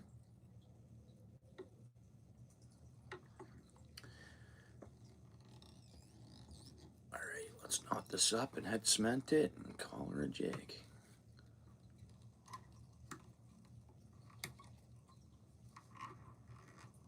Oops. Try to get that knot right down in the head there too. Like so it like buries past the threads down in there. Nice knot. Ooh. That was either a firework or a gunshot I just heard. It's weird. Fireworks aren't common at this time of year. Gunshots in my neighborhood would not be common at all. Really too, but you never know. I don't think that it would sound like a pop. Must have been someone just playing with a firework, man.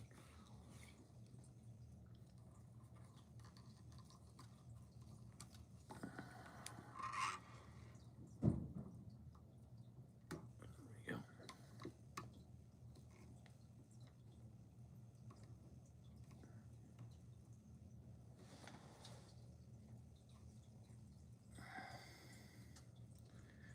No, I said we were going to sit down and just play with the whip finishing tool, right? Until it's like nothing to use. We do have to do that. What I do here in the head cement, even like the last one I didn't head cement it at all. Oops. And it won't come apart. Make sure that it's snapped off tight to the knot before I head cement it. Yeah, nice jig. Nice jig, guys. It is.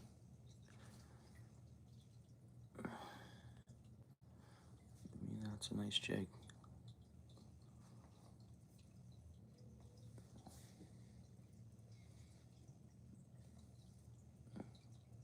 Guess the collar's a bit too thick. The black tie collar, but whatever.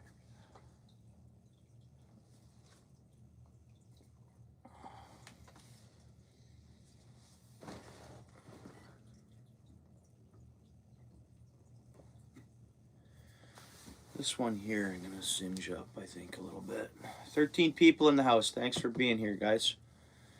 David Bennett in the house. How you doing, bro? Yeah, doing well, brother. Working, same old work schedule, pretty much. Pretty much just sticking to 8 hours a day, though. But every day just working and itching for fishing, as always. Trying to get a little bit of nature in. But we'll see, ice is building. We were just talking about the harbor, David. I mean, as that builds, that can be an after work night spot in the dark, right? The harbor. Something to do. This way I don't only have to wait till the weekends to fish, right? It's a hard week not fishing, I'm telling you. I look forward to being able to at least fish. That's why I get out and I'll cast that spot that really has no fish around, but you never know. Just to have a few open water casts just to be and check out the nature. But yeah. At the same time, I'm glad I work indoors. You know, I wouldn't want to. I just enjoy the nature stuff, hobby stuff, and once the ice is a lot thicker, maybe we can start doing some stuff at night on the ice after work.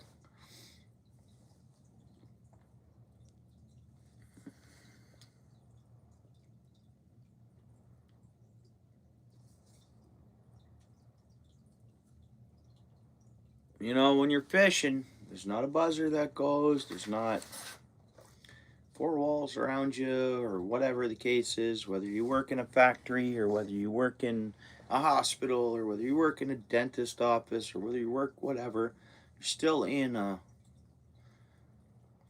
not a confined space. You get what I mean. It's work. The outdoor stuff is. You know what? You mentioned that, you know, it would be cool on this jig, Raph, if there was a red feather sticking out the center back here just past all this. And we'd call it a blood trail. So you're right, Raph. I had to read the chat off the phone now because my Wi-Fi went out. Oh, that's right. Right.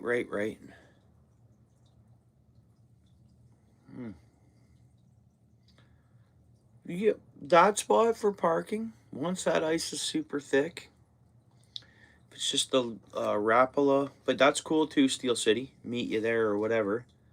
That Rapala couple, man, that thing pops up so fast. Poof, poof, poof. Body heater, fire up, tow the sleigh out there. Once the ice is a certain thickness, you leave the spud bar at. I leave the spud bar at home. I'm not catching it. I'm not. Spud bar to me is for late in the season, which I get off the ice late in the season. Spud bar is for unpredictable waters or spring-fed waters or something that really, it's for the beginning of the season. Like right now, spud barring. Or judging by weather. I mean, if all of a sudden you have a big warm-up, yeah, you might be spudding again, but spud bars for the beginning of the season. Once the ice is thick, no one's spudding, right? So that's one less thing you have to carry and worry about once you can be comfortable. But at the same time, you got to watch out for, because, hey, guys, we all know this. There's always going to be those people who are potentially could cut a large hole in the ice. And if it's dark, normally it's always marked or you can see it. But what if it just was the night before and it crusted over and they didn't mark it with trees and it had a light dusting of snow across it, say, but was really thin? Blowing snow out on a place like the Hamilton Harbor or whatever. Hey, stuff can happen, and there are going to be still the odd person, I bet, that are going to cut a hole and not mark it. So at the same time, night fishing, you got to be careful still, I guess. Oh, and pressure cracks. So you say leave the spud bar at home. Sometimes big, huge pressure cracks, they refreeze. Depending on how wide they opened, I guess, in a sense, that's when you could want your spud bar too. Even when the ice is thick everywhere around you. So, part of me, always take safety first. It's up to you to stay safe on the ice. But I leave the spud bar in the truck when the ice is thick myself. But at night, I don't know. I don't know what to say about that. What do you guys think? Spud bar mainly for the beginning of the season and the end of the season? Or depending on where you're fishing?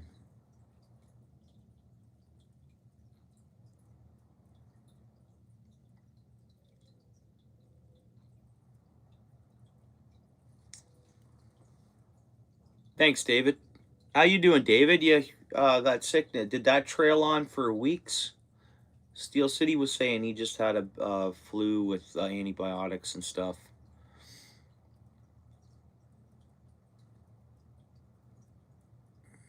What's up, Fat Cat Fishing? How you doing, bud? Appreciate you coming in. I should run up and give my Wi-Fi a wiggle. What's going on there, Fat Cat?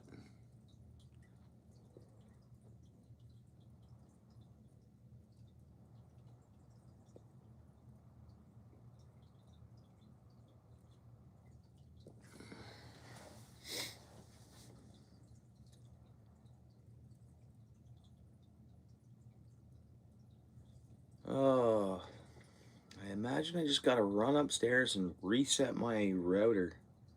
My Wi-Fi will connect again or something. This way I can read the chat on the screen. Alright, so we glued that one up. We tied this one first. If anybody wasn't here for that. We went pink, kind of glow in the darkish. Let's give this one a charge up in the light. There's got to be a better way we can do this too. Let's see if we can get away with this. So this is either for a glow cup light, or a light to hang in your ice hut or whatever that connects from to USB and has a button on it for on and off, which is pretty cool.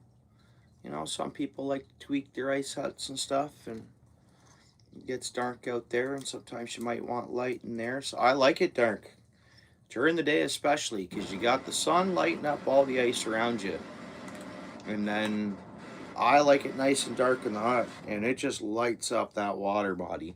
You're dark in the hut, domed over, it's sunny outside, even if there's snow on the ice. The dark, I love the dark. You can look down the hole if that's what you're doing a little easier. Let's see if I can just plug this into my computer. Here we go.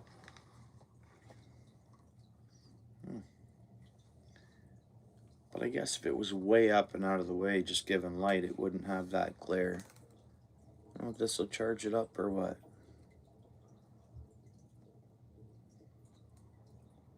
So I thought this, you can make a custom glow plug or you know, glow cup for these baits when you're ice fishing. A little glow cup with you, and you guys think? You think it's gonna glow?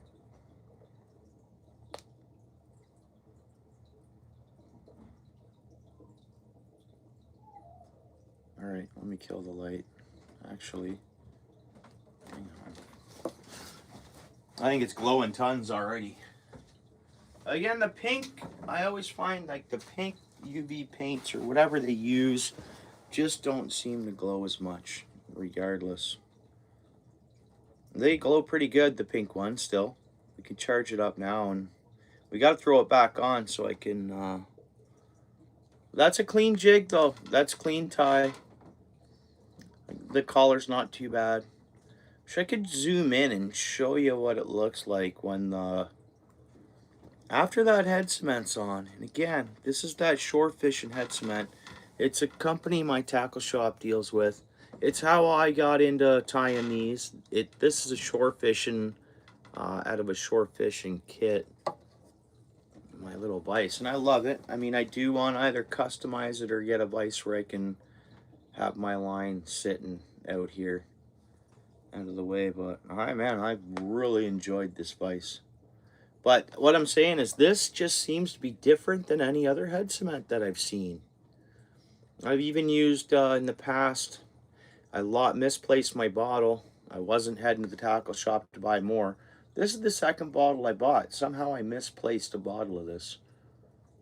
I don't know whether it's in behind my couch right now or what, but I don't think so. Whether I by accidentally threw it out cleaning or something like that. So in between, I used a little bit of, you know, they say you can use the nail polish hardener or the clear coat nail polish. I don't know. When I look at this stuff really glues things together. I don't know what kind of fly head cement is all it is from shore fishing. Again, my tackle shop sells this, Bill's Bait and Tackle. It's the best head cement I've ever kind of played with.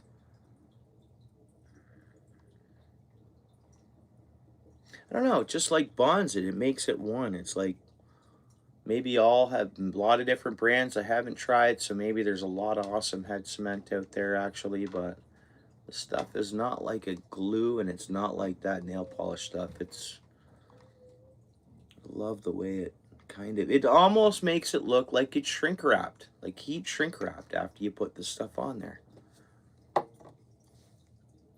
Look at it closely. All right, let's shut this off. See how it glows. I got a bit of background light, so we're not super dark. It's glowing pretty good.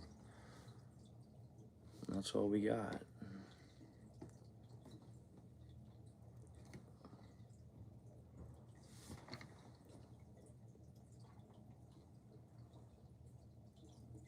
Does that look like some kind of bug? Throw a minnow on it, or not. Throw a maggot, a small maggot on the end of the hook. And we're not pitch dark here. We got a lot of background light. Pitch dark, that'd be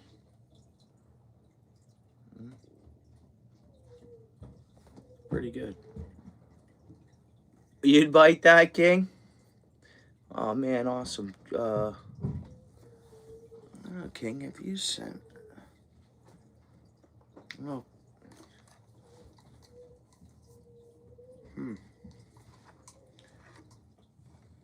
If you email me your address, King, I'll send you like some stickers and throw one of these in there. This would work good off the end of your dock, wouldn't it? Right on, King. That's actually an easy ship, really, King. Right? For me from here. Anything in Canada, I guess, is pretty simple to ship. What the heck? There we go.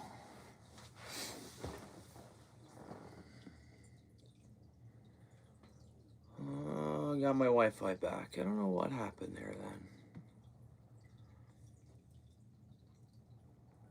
Oh well.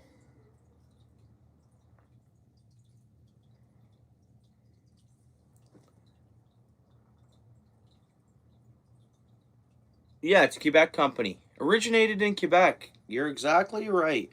So many good things come out of Quebec. I'll say that straight up. There's a lot of great businesses and a lot of entrepreneurs. There's a lot of, man, Quebec's, you know, I haven't lived there, of course, or anything like that, but, you know,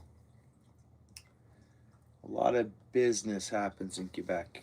You got a port there along the St. Lawrence too. They're just right, like Quebec is, it's happening over there. A lot of business, a lot of world trade, a lot of, you name it. Right on, Raph. Shout out to Quebec. Watch your speed if you got Ontario plates. Right, Ruff?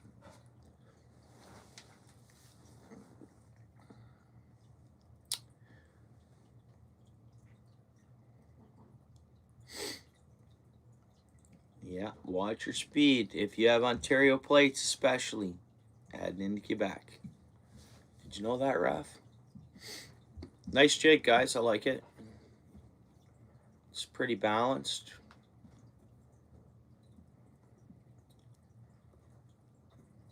I love that size of jig. It looks big and fluffy. Let's see if it'll catch fish. I'm going to throw it in this. And then we'll throw this smaller bug back on there we made. These are those ones we made last time. Even smaller, kind of fluffy looking fly thing. That thing has a bad hair day now or something. We made that blue and white one last live. Little tiny bug. Should work well.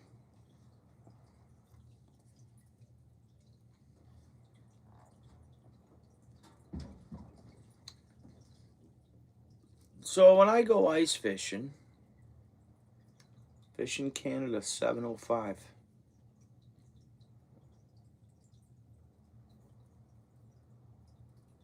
This is musky Rick. This is a jig. Sick musky rig.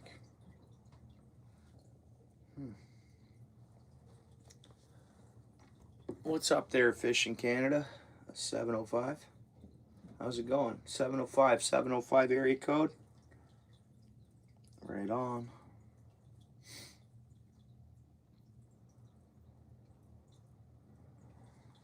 But I guess that can be a wide area, 705. That can be anywhere from North Peterborough. You said, whereabouts are you there, Fish in Canada, 705? Whereabouts you chatting from? You gonna tie a black leech? Jake for trout? Yeah. Black leech, jig for anything. But yeah, super cool, Raph.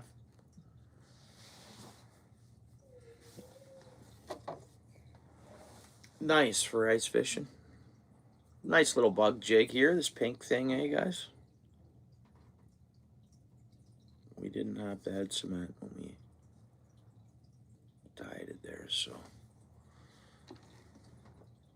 that's fine. Yeah, same here, Lewis. I mean, I've talked to a couple, like, professional anglers, and if they had a choice, they'd just use black or dark purple, dark colors. Man, I should have took this. I got to put this in my tackle that I have with me anytime I get a chance to try the spinner out. That's that double blade small spinner. I'll throw that in this box too. Pretty much, though, I don't fish. The creeks are frozen where I know there's no trout, and it'd just be pike or whatever, a little pike to hit this or whatever. But a lot of fish species are, bass are now closed here. You know, I don't go fishing or targeting bass anyways. Bass are closed, trout are closed, salmon, inland, salmon. What's open? So, well, there's still a lot of fish species open in Ontario to target and fish for, but inland trout and bass are closed. Did muskie close? I guess they did, right? Depending the zone. Am I right, David? Technically, you can't target in zone 16. Target muskie under the ice, can you? Something we can look at. Brushing everybody up on that. Not everybody's from Ontario, though, so I totally get it. Fish in Canada 705. You're in Ontario, though, eh? I guess I'll have a look at your channel here. I probably already have been there, bud. Fish Guru. Yeah. Never mind, bro. I'm in subscribed to you for tons. My bad. Fish Guru. That's why your at tag is just different than your channel name. My bad, bro. All right, so we're gonna tie one more. We tied pink one. We tied that chartreuse, kind of bucktailish. God, friggin' bucktail. Mentos.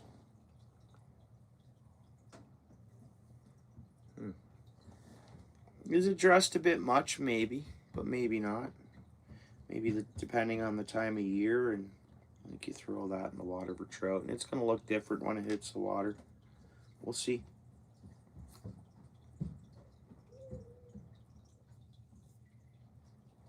All right, so we did the.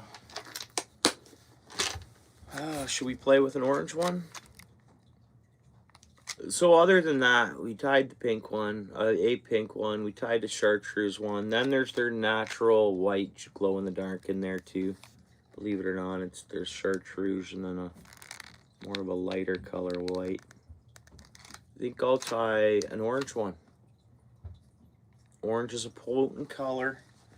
We could go ahead and go Fire Tiger with an orange head.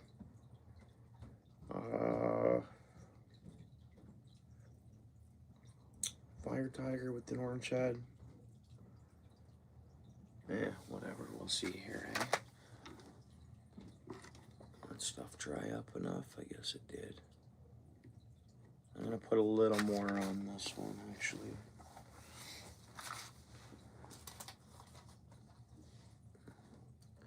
Bloodsuckers? Oh yeah, same here. They call leeches bloodsuckers here.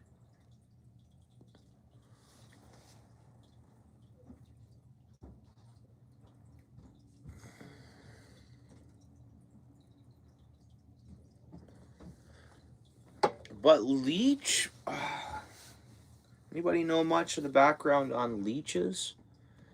They've been here since the dinosaur days. How far research or how long of a, you get what I mean? Like, oh, Buddy was talking about the, you were talking about the profile pic or the, this here, eh?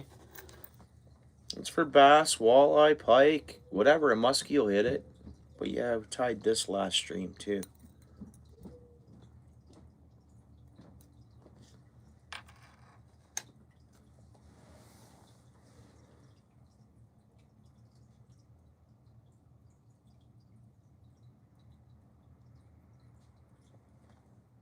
Oh, okay. Interesting, Lewis. Yeah, in like ponds, people like, so like,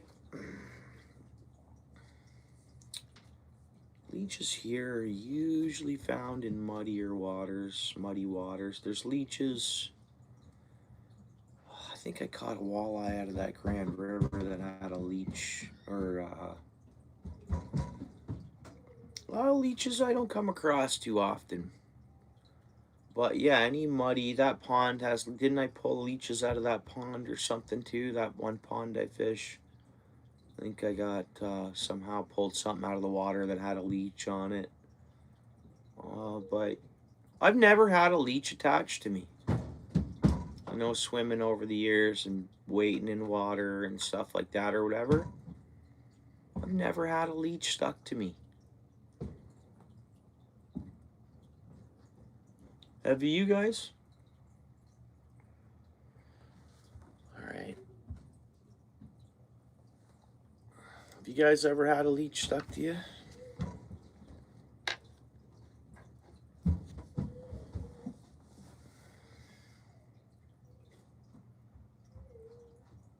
Won't be any leeches, eh?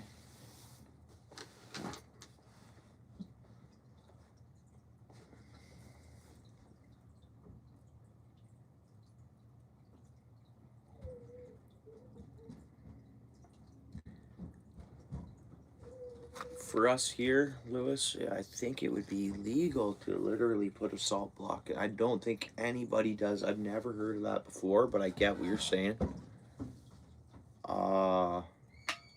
Get what you're saying, how that would potentially obviously work. I know leeches don't like salt. You get one on you, I've never heard of that, but I don't think it, like, a salt block is good for any body of water, fresh water.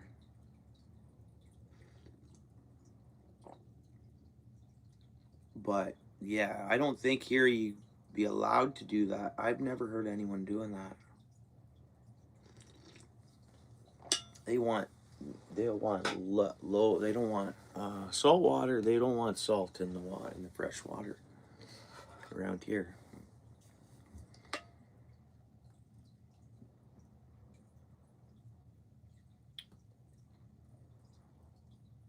Really, 7 leeches stuck to you? You fell in a stream, Lewis, and you got 7 leeches stuck to you. What's up, Jacob the fish? What's happening? Is Fish Guru still here? 705 Fishing? Throw you blue. I didn't know that's who you were. What's going on here? Jacob the fish, eh?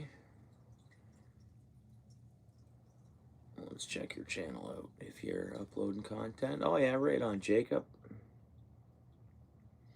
You got 29 subs. Cool profile picture there you have. Right on. You like the outdoors, bud?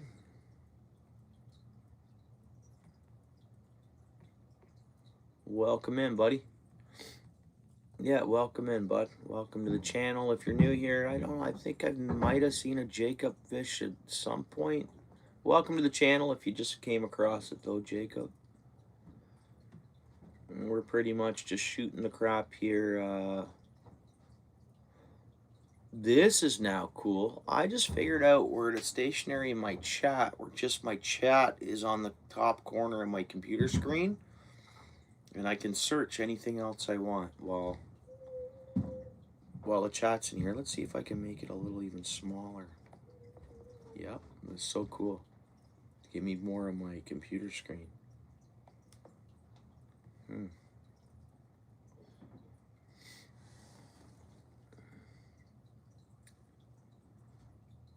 Oh, okay, yeah, right on.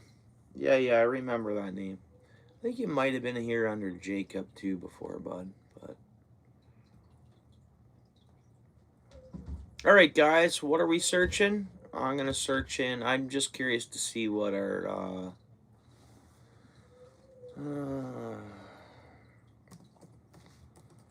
I'm curious to see when Muskie actually closed or when it closes. For me, in like Ontario and zones I'd fish in. If you guys don't mind, quick, that's what I'm gonna do. We're gonna tie up another. We'll tie up that orange jig. Hope everybody's having a good one in life and everything's good for everyone. I appreciate hanging out with everyone here. Match the hatch. You know, David, that is huge. That is, I think, that is, yeah, match the hatch. You got it there, David. We were going to look up, too, the background on leeches. Match the hatch. There must be leeches almost everywhere, because leeches, I think on a slower day, and you're trailing a leech or you're jigging a leech versus a worm, I think they're going to hit the leech first. I don't know why. I think leech is more of a game on. Like, I think leeches are, sometimes they can be hard to get. Sometimes tackle shops don't have the leeches, right? All tackle shops. I think there's like a leech season, potentially. Because it seems like seasonally, you'll find tackle shops will be having the leeches in stock. I don't know if anybody else finds that. But I'm not commonly, I don't fish with leeches. I don't buy them. Years back, I'd buy some, and I'd be hooking them, and they'd be squirming all around. And you literally just gotta hold them like a worm. You can't mess around and think, okay, I'm gonna hook this leech. You gotta grab that leech and hook it, right? I always found it was hard. Leeches, you grab one and they're spinning all over the place. But I think it's one of the best baits that even on a slower day, a fish will say it's a leech. I gotta eat it.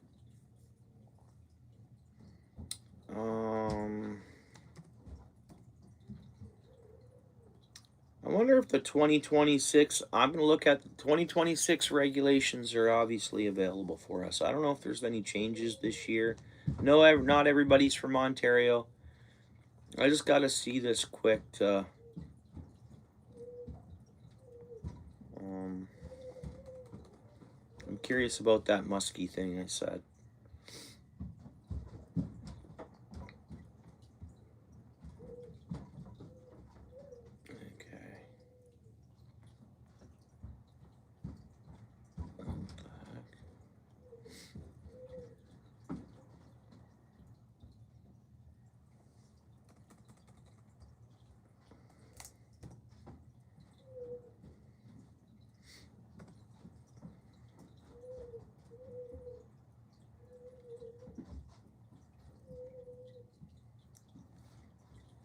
And there's two actual copies. I just noticed there's a Government of Canada one, and then there's an Ontario.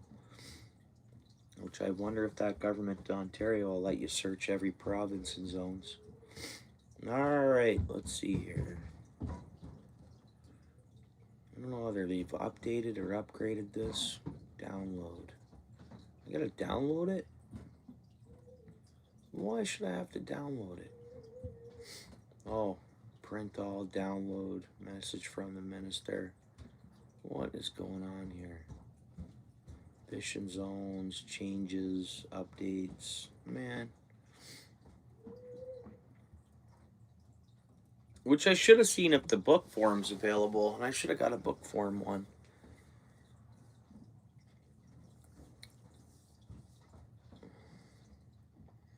Lewis,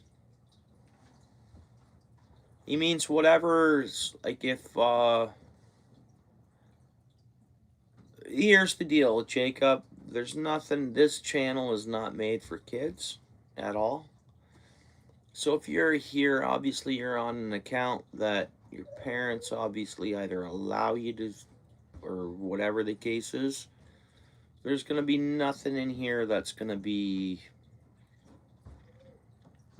kind of rated R, but I mean, yeah, it's not made for kids. It is actually, but I can't control that, and I'm not booting you out of here, buddy.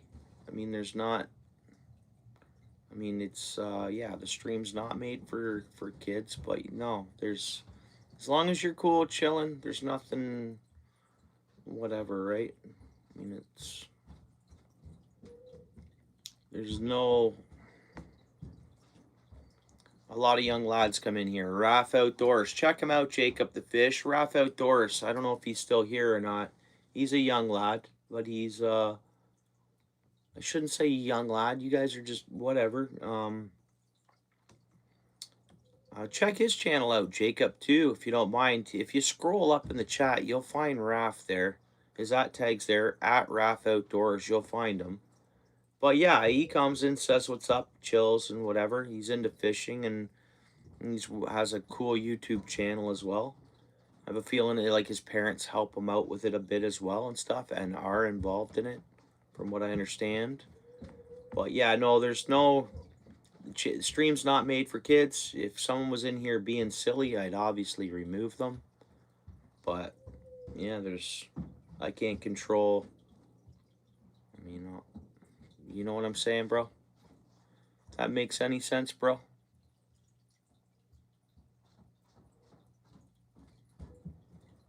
Yeah. Well, Raph, he doesn't live stream neither. And he had to have his parents' permission, but they said no or something. And I think that's so they can just, you know, be more involved in what he's doing. And I think that's, as me as a parent, that's what I would do as well. I mean, I've always been involved, and I have kids, man, and I'm always involved in what they've been searching or watching or stuff like that. You know what I mean? So it's, yeah, whatever, Lewis. Lewis Brown too, Jacob. He goes live, catches a lot of fish, some cool shorts. He's been pumping out some. Lewis, shout out on your shorts there, especially too. I mean, your live streams are always great. But I know I don't always comment, Lewis. You know I watch it and hit the like. But yeah, that one there where cool edit too. It was, I think, that your second last not the last short you posted, but the one before that, Lewis. I like that, man. I wanted to comment on it, bro. But you're here now. I'm telling you, that was super cool and awesome. I thought that was amazing. Well, you got the like, and obviously always the view. Right on, Lewis. Everyone check out Lewis Brown if you haven't already.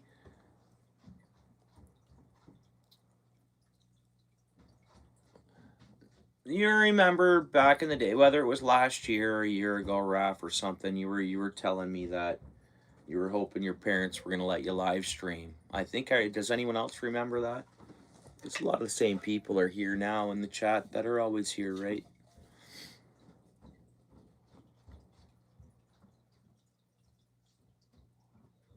All right. Anyways, but I believe,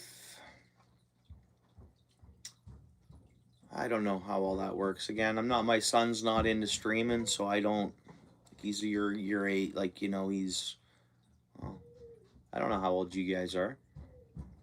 But anyways, yeah, the channel's not made for kids. If you chill, whatever, I can't control who's in here. I'm not going to be influencing anything that shouldn't be influenced anyways, but it's up to your parents, your discretions of all that stuff.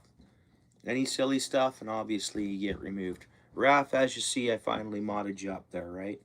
Trust you or not, you know, you're not going to be going and playing around and stuff. Raph, I modded you up. You can go to channels a lot easier. You've been around for quite some time.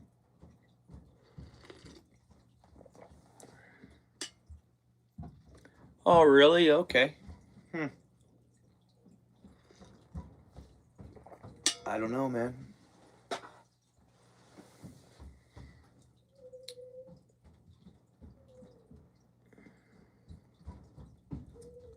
All right, back to what we were doing here.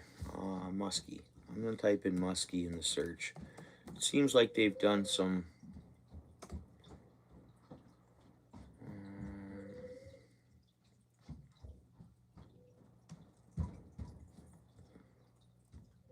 This is a fishing related channel. You know,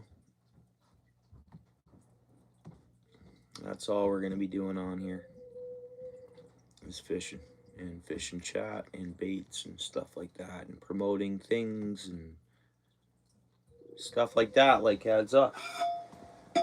Guys, I don't know if you see my long form on that underwater camera. I'll be doing some more on it. This is that tripod, and this is going to allow me to 360 turn it around. That's what I can't wait to have fun with this, and I can't wait to map my pond out with the underwater camera and this stand. Well, for one, I just want to see what that terrain looks like. I want to see what's down there. I want to see if I see numbers of carp laying around. I want to see the bottom. I want to see. I can't wait, and this thing's going to be key. Drill my hole, drop that underwater camera down, tie it up to here. I got the remote here. I can spin around in 360 and watch that. Inaffordable, inexpensive. That underwater camera worked great for me.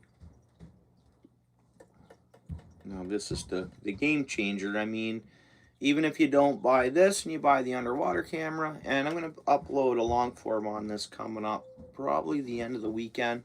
There'll be a discount product code for this, and I'll get an up-to-date product code for the actual camera too. I'm sure I can say it. I know for sure I got a product code waiting for me for a discount code for the actual tripod. And the tripod, you already own another camera, but you don't own the tripod, I'd go with this tripod. I mean, I've been playing with it. I got it all hooked up. I used the remote. I watched the thing spin. I can't see why not it wouldn't work. It seems heavy duty and durable. What's up there, Whitney? So, even if you have another underwater camera, great way to, instead of picking up the wire, trying to turn it and spin it to get a view behind you or make sure you're in the front where your bait is. That's what that's for. So any underwater camera, I would assume that would work the same way. But that little underwater camera that I checked out and had used, and I'm going to use it. I can't wait. I mean, I'm itching to drill holes in ice and drop that camera down. And not only to see fish, to see the bottom, to see what's there, to see debris, to see logs, to see trees, structure, raw, hey, whatever, right? Underwater camera, man. And I think the one that in my long forms, that's like an affordable but good quality. I mean, you can see I made a long form video on it. You can see the quality, and that's through me filming and picking up that water. You know, that's I'm impressed with the view that and the quality of that camera I checked out. I'm gonna keep using it. So we'll see the longevity of it, kind of idea. But again, if you already have an underwater camera, that tripod's going to be key, and I'll be able to save you 10%. And it's just a purchase through Amazon, really. It's an Amazon link that I'll share and with a discount code for it. So.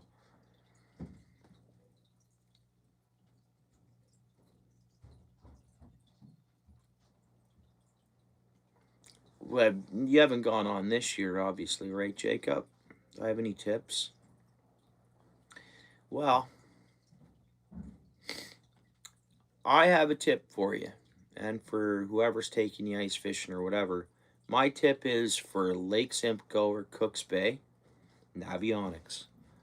I didn't have all these gadgets and stuff. Navionics, I'd say, is Again, it's not too affordable if you're going to be going ice fishing a lot.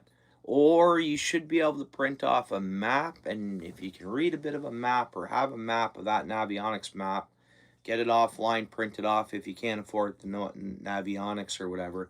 It'll give you an idea roughly of where different points are in depths. I like to try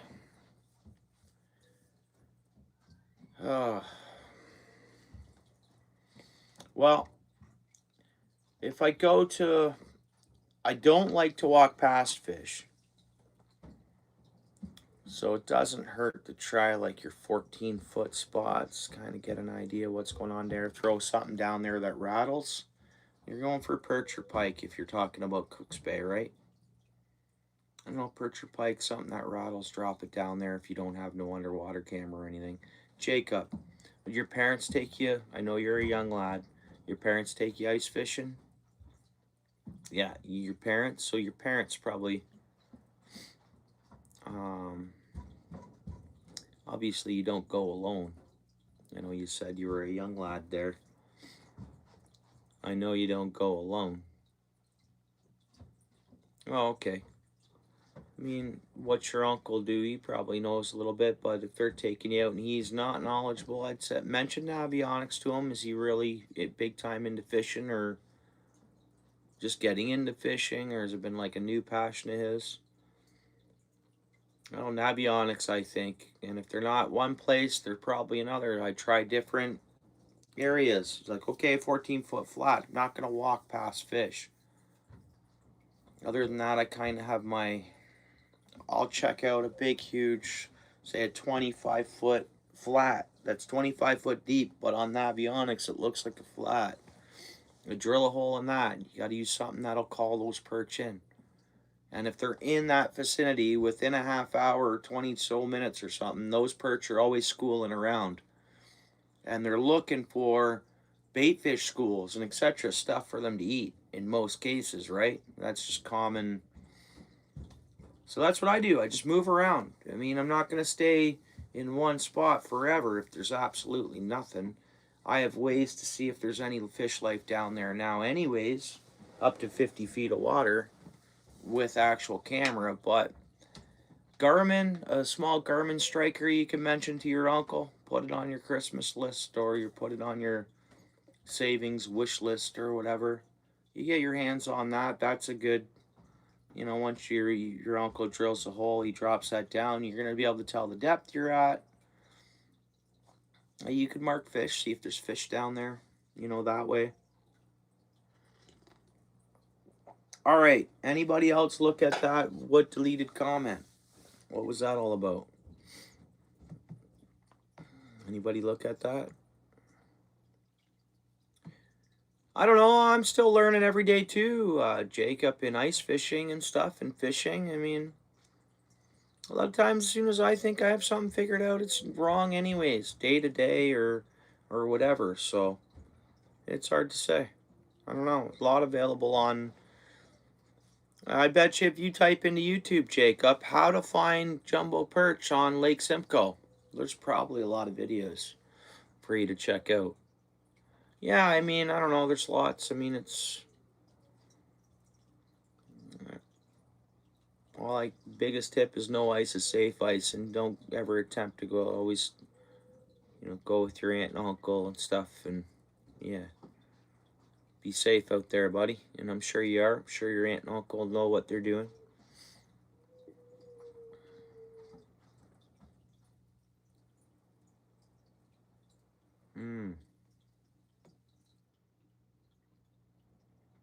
Oh, drop slab grabbers. Right. Slab grabbers work well, and yeah. But actually, if you're using slab grabbers, hang on a second here.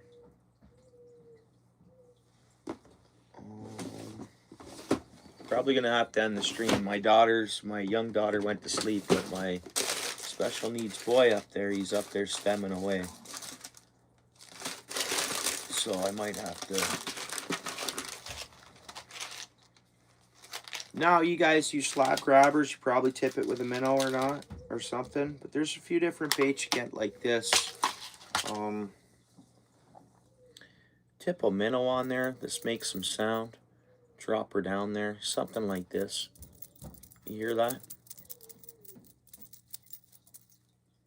Anyways, we're gonna be. I'm anxiously waiting to try this out. It's not a spinner bait. That's just a blade that makes sound. It's got a tungsten skull. Some other beads on there. Tip a minnow on there like a dead stick. The sounds of this rattling around from your minnow vibrating will bring in perch if they're anywhere in that area and active. Unless something has them right shut off or they're like not willing to eat anything. If there's feeding perch in the area, you tip a minnow on this, drop her down. But we're going to check that out. We're going to try these out with the underwater camera, tip minnow on there, and we'll see what the fish think of them. That's all we can do.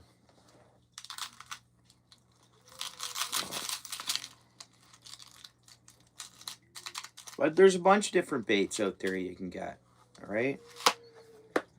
Slab grabbers. I own one. I own a slab grabber. I just unopened in the package. Honestly, I've never used it. It's in the package in my ice fishing box, in my ice tackle box, and I know it's always been a common Lake Simcoe bait. And I get stuck on my ways of either just dropping a jig head down with a minnow attached to it, or one of those other baits, that kind of style of. And then on one of my rods, I'll usually tie like a rattling crank, or a lipless crankbait that rattles. I'll toss that right down to the bottom, let it hit the bottom, and I'll up and down it, and that rattle's just gonna go crazy. And then I'll let it try to, or something heavy to smack bottom. Smacking bottom can help, and it stirs things up. The little tiny critters that we can't even see come out, and then the little critters a little bigger than that come up. I've heard that if you can disturb the bottom a bit. I was also told never throw food down an ice hole. Whether anyone else has heard that or not,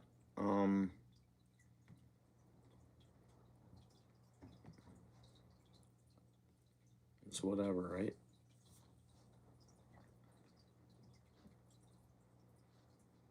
Well, who do we got in here, guys? I've been live for over 2 hours. Okay. I'm going to do something here. 8 people in the house, 42 likes. I appreciate y'all. Throw a W in the chat if you don't mind. 8 people here. If you guys don't mind, you guys want to throw a W in the chat. Oh, a little bit, Jacob. I've only caught one in my life, to be honest. Raf, Karen, thanks, Karen. DCP, Kayak, right on. WWW. And then we know Jacob's there. All right. So, the 7 people. 1, 2, 3, 4. Oh, right on. At TIW. Thanks. I appreciate that, Jacob. 1, 2, 3. You're welcome, dude. All right. I appreciate that. Thanks, everybody who support. Okay. Because sometimes I'm like, I guess it could be someone on a TV watching and we're flashing by, or someone that has it running that's away from the phone. But sometimes I'll say, like, that was a pretty good count. We don't have bots in here. Like, it's just there's actual people that can respond to which is good. Yeah, Raph, I'm not saying I'm going to end the live now. I might, just so I can tuck in my son upstairs. Like, and then I might go live again to tie some more baits. All I have on the go tomorrow is my lady works, so I'm hanging out with the kids, my little ones there, and I'm not fishing until, so I don't mind staying up late tonight. It's only 9:25, and this is what I do. Next stream we might tie a couple things. There's things I want to research. We use the laptop. I'm gonna work towards getting that StreamYard on the go so I can almost do projects. That's what I want to do. I've been wanting to do it. I've talked about this last year, the year before, since the first time I ever went live, where I want to pick something that we can all educate ourselves on and learn from, and just research it and learn it. What did we try? Oh, this is what I want to do, guys. I want to talk about the Canadian beaver and the platypus. I mean, as crazy as that might sound, is the beaver, the platypus, so they call. Uh, just to get the differences, the information. Because think about it, a beaver and a platypus. What do they call a platypus? A beaver duck. Don't they call a platypus beaver ducks? A beaver duck, beavers. Two different spots of the world, or they're not found in the same regions, same whatever. Beaver doesn't have a beak; it has teeth for eating. Just check out the difference of diets, but at the same time, to me, you think, okay, where there's not a beaver, is there a platypus, depending on where you are in the world. Hey, we got white-tailed deer running around in Australia. They got, I know I'm getting off track from fishing here, but in Australia, they got kangaroos jumping around, you know what I mean? Depending on where you're at. So I know StreamYard is something that I kind of need, but I'm sure there's other streaming platforms too that I can find and use. Because I need that so we can go vertical. We can go, yeah, we can go horizontal streams, and that's when I go horizontal. That's gonna keep me, I think, away from getting featured on a shorts feed or a live stream feed. But that's okay. I'm not worried about that. I want to enjoy doing little projects, and then and go that route a little bit with and have some fun, whether we're tying a jig or whatever. What did we do? We talked about sturgeon a bit. That was fun. All right, peace, Raph. You enjoy. Thanks for coming in, buddy. All right, peace there, Jacob. I appreciate you coming in. Hopefully, you guys both hit the like. Did you guys remember to hit the like before you go? And thanks for throwing the W in the chat. You guys take it easy. And Jacob, you connected with Raph? You check out his channel? At Raph Outdoors 2.0. Raph, is that the channel you upload on? Anyways, I hope Jacob can find you. I think he'll like your channel.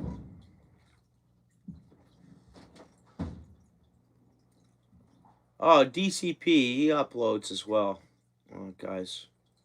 So heads up. A lot of times I have many channels you're going to see in the chat upload themselves. I have a channel. Please check them out.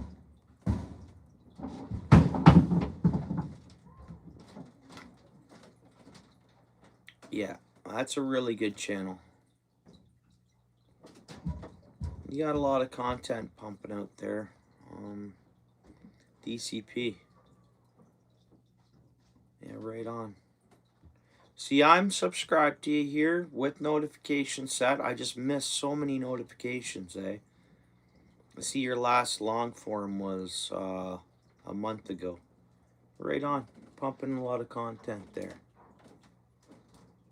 Really good. 136 subs. It'll grow, bro. It'll grow. It looks like you're putting a lot of time. Good on you. I know I miss a lot of videos.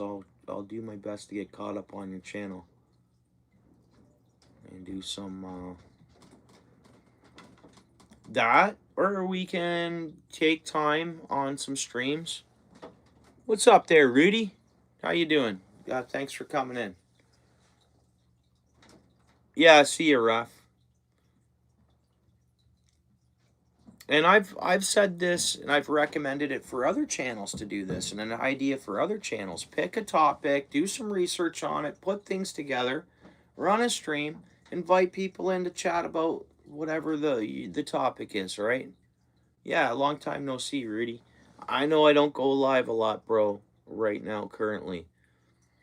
But last winter's kind of the same. It's up and down live-wise, bro, with once that sunlight stays up, there's lots of lives because there's fishing after work all the time, right? So, Hopefully we'll do some ice lives, and I think I got it mastered where Nikki Lee, how you doing? Appreciate you coming in. I think I got it mastered where I can film for a long form and go live. So what I'll do is I'll do pre-filming. Technically, before I go live, I've already done some filming where I've made what I'm working towards long form. And then once I go live, I enjoy that. But managing to be able to, when I get a fish on or whatever, make it so at the end of the day, I'm doing a live stream and getting long form content at the same time, with keeping them separate, where you almost wouldn't know watching a long form that I was live at the same time. I hope I don't get sick, guys.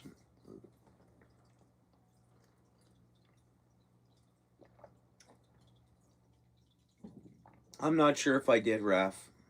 I thought I was up to date, but if you just recently posted, I've been busy, work, the kid, my little one's life, my lady. I've been busy, so I do miss. I am subscribed to a lot of channels. Honestly, sometimes I have more time than other times to make sure I'm getting everywhere and getting every notification. But because I'm trying to support so many different channels,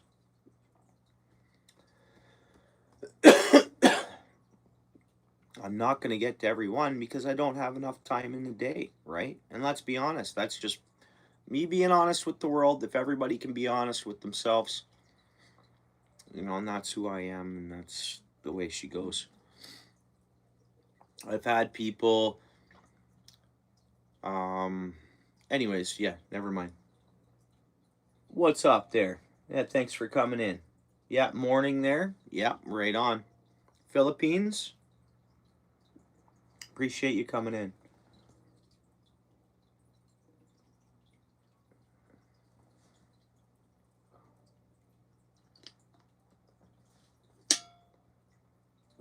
Yes, right on. I appreciate you. I bet. Probably years, because I think you might have been subbed to me before when my channel was actually not as much of a fishing channel, where it was like motorcycles and maybe a little bit of fishing. I know I've gotten rid of that content off there. I was mixing motorcycling in with a little bit of fishing. But yeah, thank you very much. It's been definitely a long time. Oh, you're there? Okay. Currently working there in Singapore. I think and you were doing this before, Philippines, but working in some years back as well, I think. I appreciate that. Thank you. Yeah. I'll throw you, I'll run you up here, just in case you want to check out anyone else's channel, or, you know, make friends as well that way. There you go.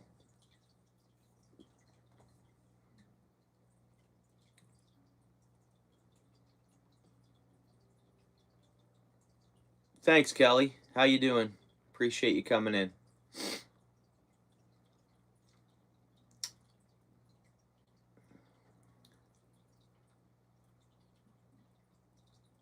Good.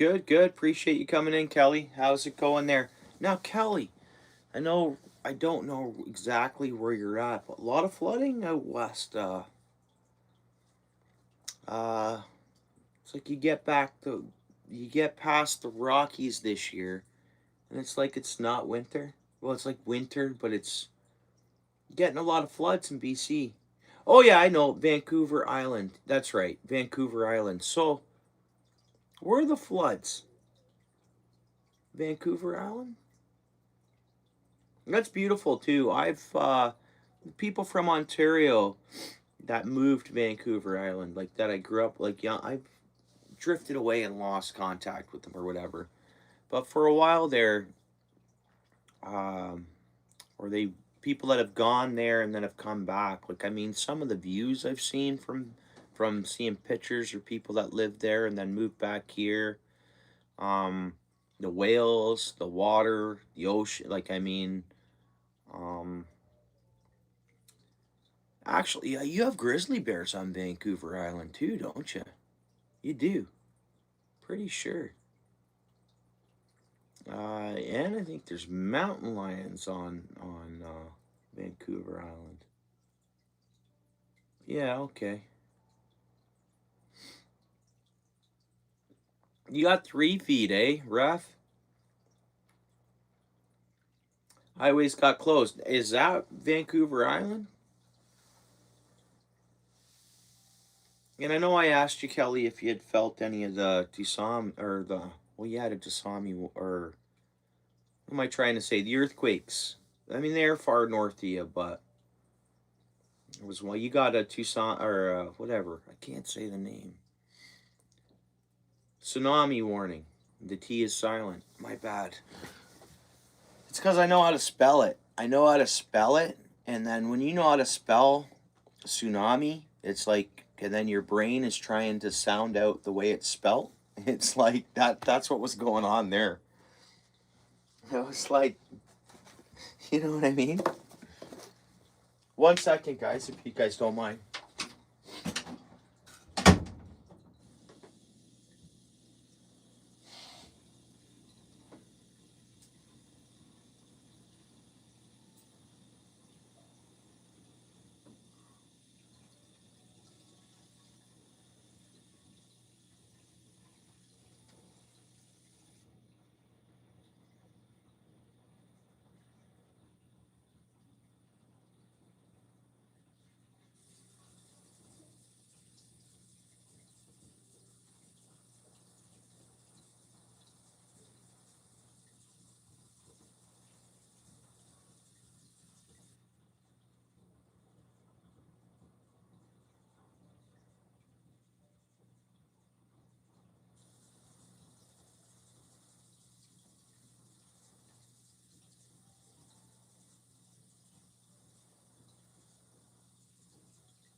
A big one is still coming. Oh, what's up, somebody? Appreciate you liking. How you doing? How you keeping? Appreciate you coming in. We were playing around. We were tying a few jigs. Well, we tied 2 small ones. I'm gonna tie another one here in a minute. There's one little pink guy, glow in the darkish. VMC 16th of an ounce. And then the other one we tied was same size jig head. Well, we just made it look like this. More of a bucktail style, bucktail feather. Nice. Right on, Kelly. Yeah. Sometimes trout, sometimes fish like the pink. However they see it down underwater, whether we're making these colors for ourselves, I don't know. Dark colors work better, whether they're seeing shades. But whatever, yeah. I think that's nice looking, Jake. Yeah.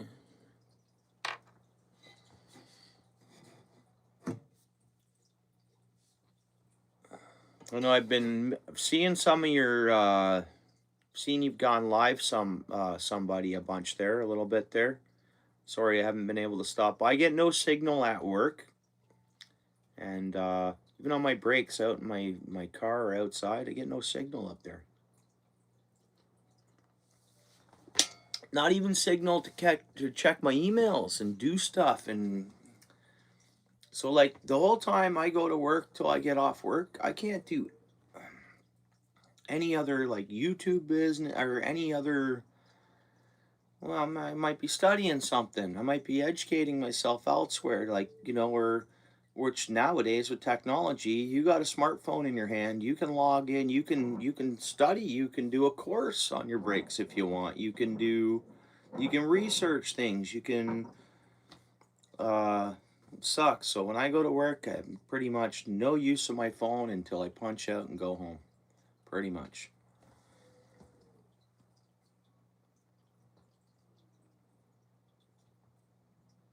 Oh, okay. I'm a believer that the world and like we're, if you think of like Mariana's Trench and the faults and it's always moving, right? So my thing is the Earth is always like growing or expanding, and that makes sense on how they say things have spaced out. You used to be able to walk from Alaska to Russia easily, and it was, things are moving, and it's like things are moving away from one another. Okay, if we're moving this way, say, does that mean we're moving closer to than Europe? Or you get what I mean? We're just growth, fault line. Like, you know, there's some cool videos you can see of like the Marianas Trench, and there's a lot of information about the crust of the earth and stuff, and how it flows. It's so weird. It's so amazing, actually, right? Are we going to get snow? Rudy, a lot of Ontario is going to get walloped this weekend. Right now, it's all lake effect, though. And the way the wind's coming, it really only gives me a dusting where I'm at, Rudy, because it's got to come so far. Depends on the bands and the wind, but I don't think the wind's that high.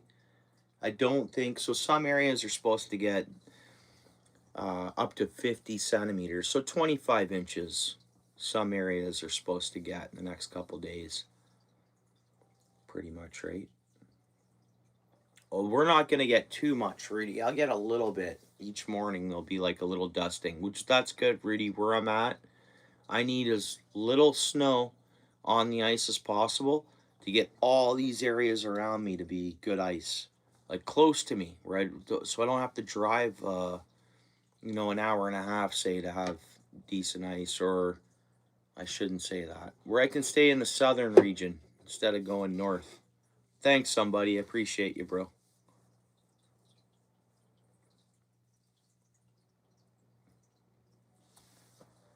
All right, we're going to tie one more jig. We talked about it earlier. We're going to go with the orange. Orange is a strong color. Orange has worked well for me. I think we're going to go like Fire Tiger. We're going to make this one orange head. And we'll try to use our Fire Tiger colors. So orange, yellow, and green.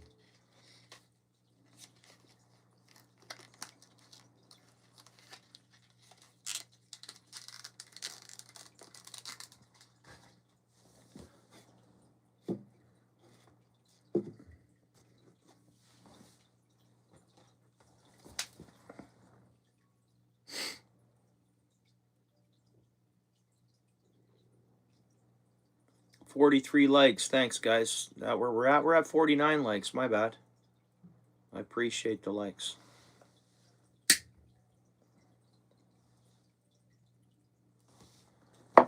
And I appreciate everybody taking the time in to stop by and say what's up and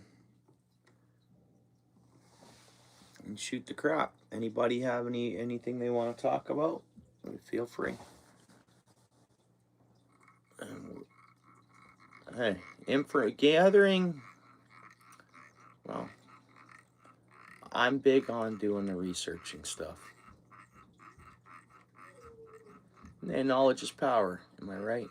It's not an old saying, because not a lot of old sayings are old sayings because they're true. You guys ever heard of that one? Knowledge is power.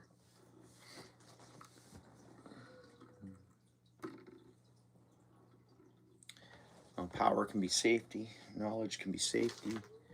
And the world we live in, the more knowledge we can kind of have is...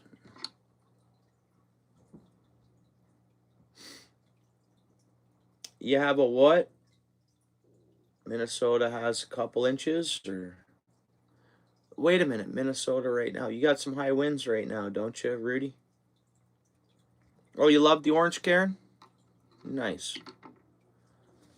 All right, so we talked about Fire Tiger, right? So we talked about orange. So we got a little bit of orange bucktail. Orange.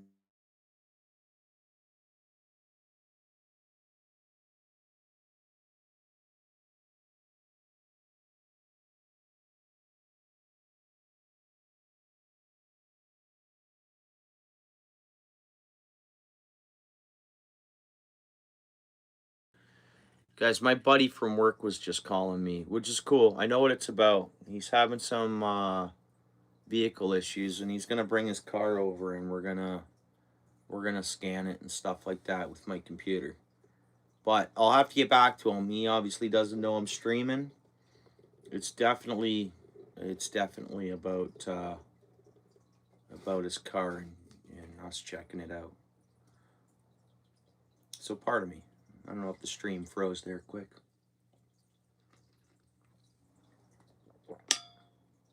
What am I at? Boy.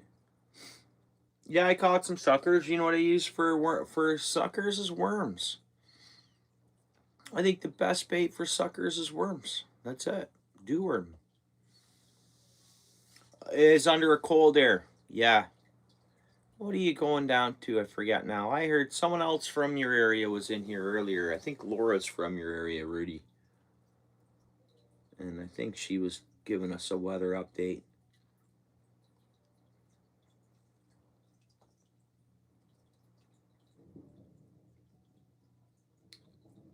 How's your weather going, Karen?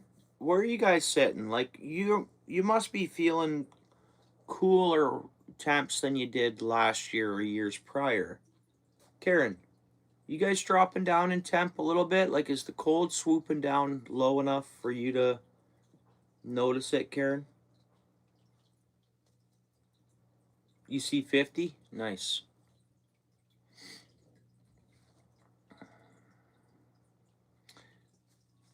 Karen, how's your temps going? How's the weather been? All right, so Fire Tiger. We got the orange out.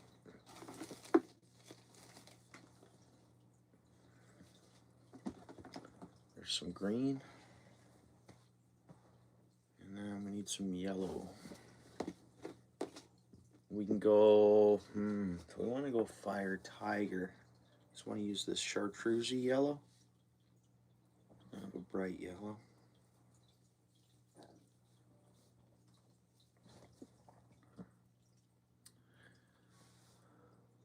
So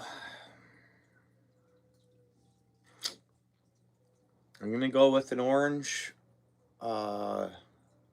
dressing, a feather.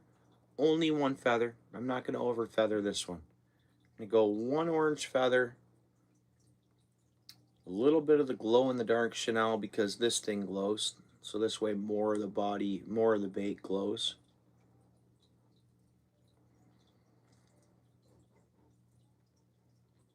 Green, yellow, and orange.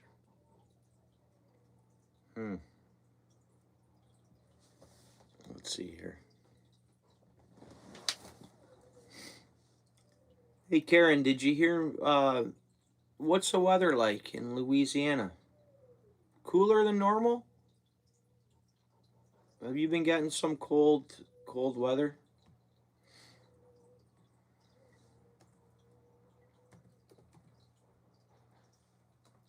Like more like cooler December than normal? It's nice there. Perfect temps probably, eh? All right.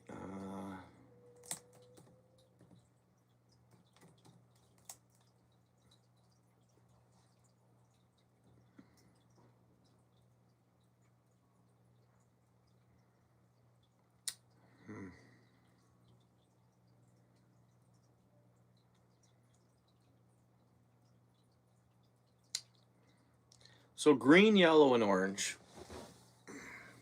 I always have this habit of matching the color of the feather coming out. That's what we're gonna do. We're gonna keep that. We're gonna go orange.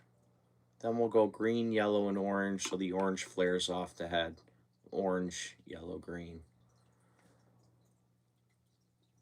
With a little orange tail off the back. Oh, okay. 70s. Yeah, that's nice. So cooler nights. Uh, you're going down that cold at night, eh? 40s and 50s. Hmm. Well, one of these nights you go down to the 40s, you technically could see snow.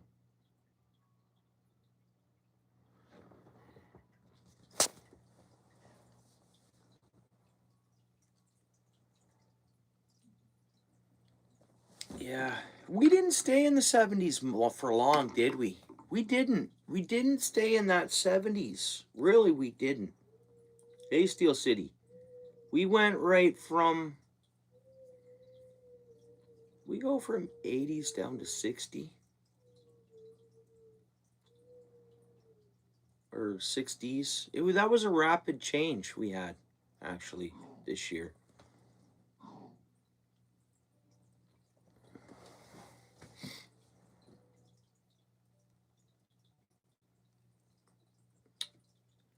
All right, guys, in 9 minutes, my young son is still tossing and turning. My lady's up there with them. Don't get me wrong, but in 9 minutes, I'm gonna go up and uh, so I'm gonna try. We'll keep going on this jig, and then I'm gonna go live again and finish it then probably because I don't think I'll get it done in the so many minutes. I just kind of hear him up there tossing and turning and stuff. So, all right, let's go with this one. That's a good streamer orange. Good streamer feather orange. It's huge.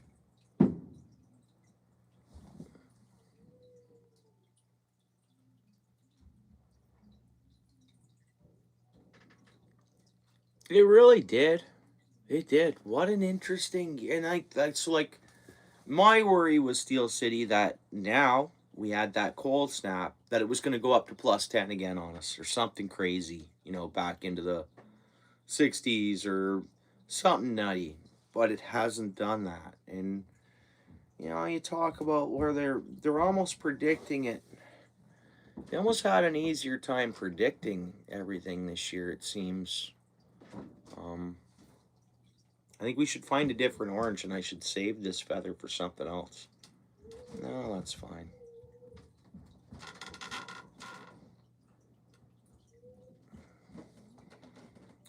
Um, but it hasn't done that, and we're not even in our cold snap. And then I see parts of Canada are dealing with -50 weather right now, and tonight and coming days. I mean, yeah, it's more north than us, but Paul's way, what's up, bro? No notification? Oh, okay. I asked about you earlier. I know Fridays, Paul. I know sometimes you're elsewhere on Fridays. I figured we might see you eventually. Like Paul, like 5 minutes or so. I'm gonna shut it down just because and I'm gonna go live again, like in a half hour, Paul. We're gonna do a late one tonight, buddy. Why not? Why not hang out and chill tonight? Um, and tomorrow. I just gotta stay busy, breakfast, lunch, and dinner, and keeping the little ones busy or whatever. So I'm gonna stay up late tonight, and then Sunday I'm gonna go poking around with the ice fishing gear. I don't know. I'll watch for posts tomorrow. Um, Paul, I want to take that underwater camera down, and I want to map out and drill holes because I know local ice isn't where it needs to be. We don't have Valens open. Bimbrook's not ready to go. Long Point is not ready. Like, I wouldn't say. There might be people trying to poke at something in and around there somewhere. It's hard to say. I haven't looked. I haven't even seen what's going on. I think Sunday, and we'll start next Sunday of bigger lakes, getting better fish, perch and pike. Whether I'm gonna drive to Couchiching next Sunday or wherever we have to go, hopefully by next Sunday driving to Long Point. But I want to drill holes in the pond, Paul, and just check out the bottom with the underwater camera. See if we see anything swimming around. Set up a dead stick with emerald, minnow in one spot while I'm checking out other spots of the pond. Dead stick and a minnow. See if, like Steel City said, he figured pike. Well, that's the greatest way to see if maybe the bait fish in there are so good that I just haven't hooked a pike out of there, and they're in there, little grass or pikes or something. Like you said, Paul, you were at that live. Oh, golden fisheye, what's up, dude? I'll throw you a blue here. How you doing? Just give me a second. How you doing, bud? Happy December. What's going on, dude? Good to see you. Is everything okay?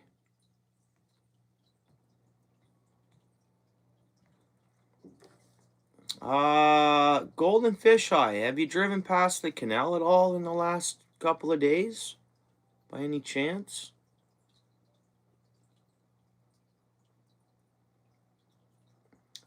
Yeah, well, like some people think we might get an announcement tomorrow that it's good to go, Steel City. Over this weekend.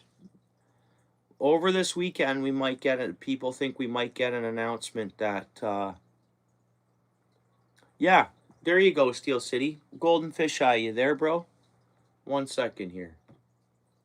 Um,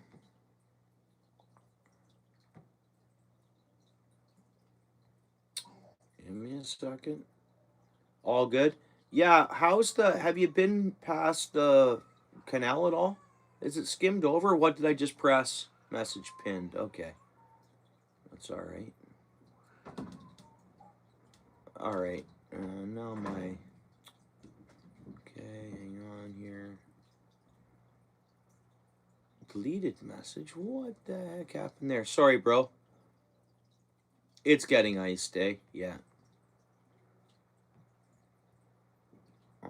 Again, golden fish. I am just about to end this live because my wee little one's actually one's still tossing and turning up there. So just thought I'd go up and see if what the heck. Oh, I'm pinned. There we go. But I'm gonna come back live if you're up late and you wanna chat. Oh yeah, well, I think we're at the point, Golden, where it's a definite. You're not ice fishing, not quite yet. I'm not ice fishing tonight. Um, we're not quite there yet where I live, for ice, and even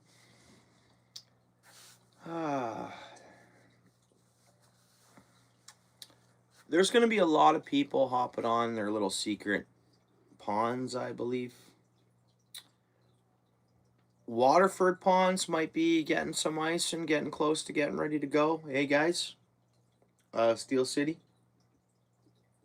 Betcha Waterford ponds is another one that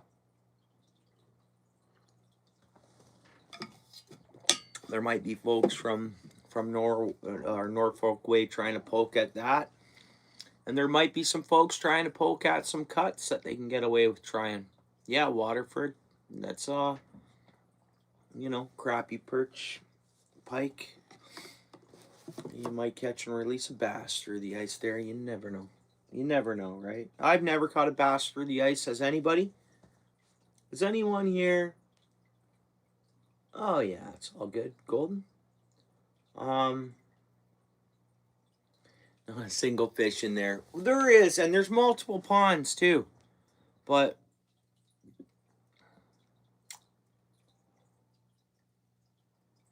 quite a bit of current in Waterford. Yeah, I've never ice fished it. Waterford ponds. When someone says Waterford ponds, that's a magnitude of area. I know some locals have their little spots where it's like a smaller pond, and I know they get on them early. But I'm not saying that's right or wrong or whether it's safe or not. It's probably not. But there is folks that get on some areas pretty early. I've noticed in years prior. Oh, okay. Yeah.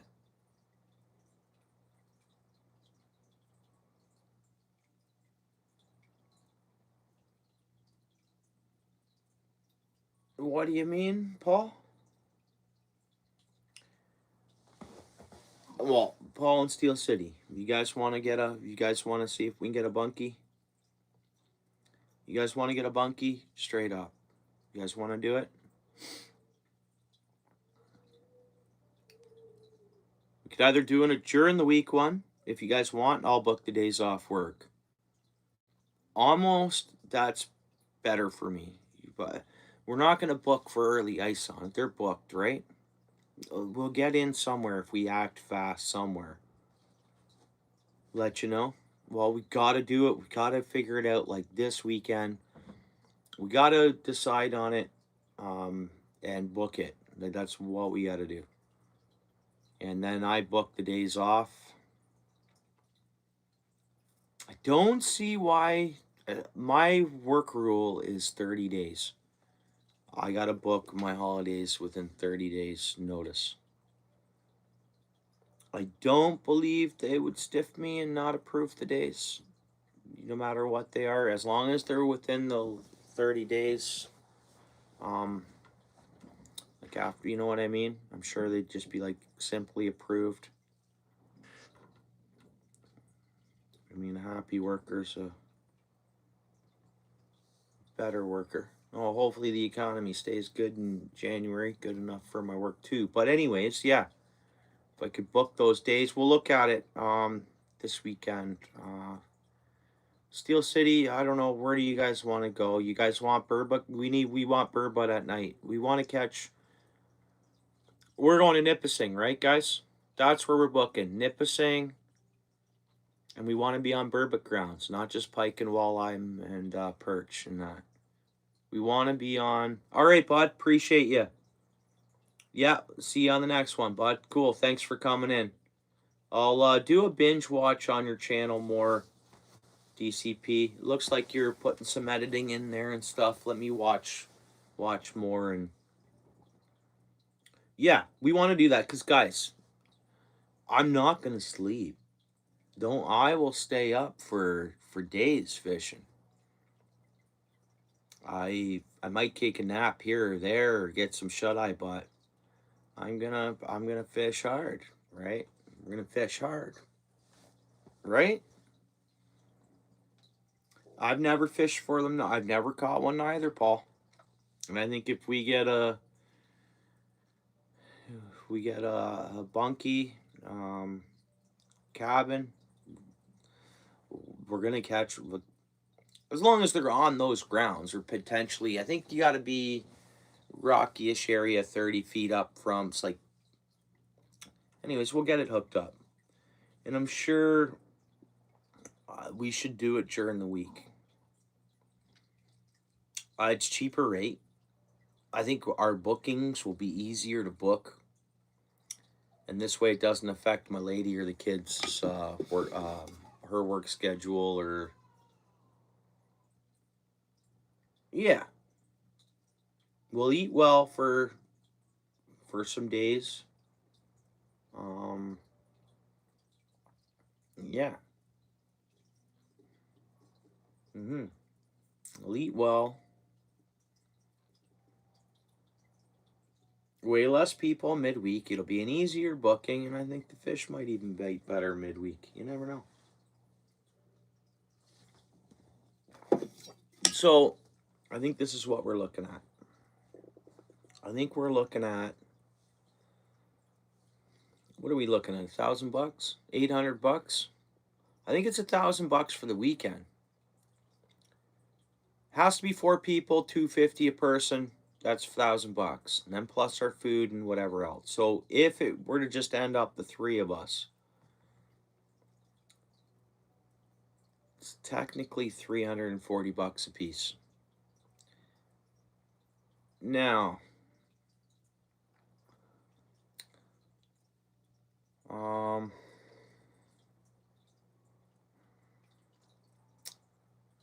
hey, guys, life is short. We only live once. If we can pull it off, we pull it off. $340 each, whatever.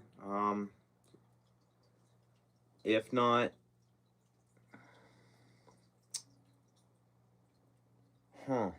we'll figure it out. You can add a fourth too if you guys want. It doesn't matter to me. It's coffee, bro. I know it's late to have coffee, but my plan is to stay up late tonight. No, it's not for food and gas in the truck. No, no. No, so it'll be, I don't know, guys. It's not, I'm okay. I can swing that. That'd be a tough one for me, but I can make it happen. I could make it happen. You guys know I have a lot of bills, the kids and family and stuff. And then I'm going to be taking a few days off. But that's okay. Would be a nice adventure to do. We only live once. I definitely could find that money and also find um and I can book it and let the deposit and stuff come off my credit card or whatever. Whatever you guys want to do. It doesn't matter. Find a fourth.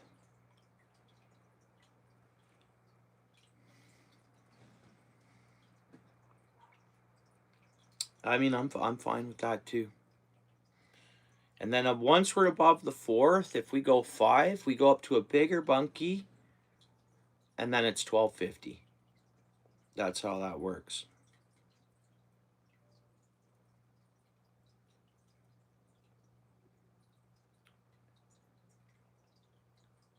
I believe there is. I believe there is, Paul. I was looking at them a week or so ago. I think the 3. I think. Yeah, that's what everybody's doing. Steel City. I don't know if Golden Fisheye, that's ever something you'd be interested in. We don't know. So it all depends on the booking. I have to give my work 30 days holiday notice, but I could book that as of Monday. Like I could book it now. We book our stuff from an app at my work, but it wouldn't get approved until someone looked at it sometime next week.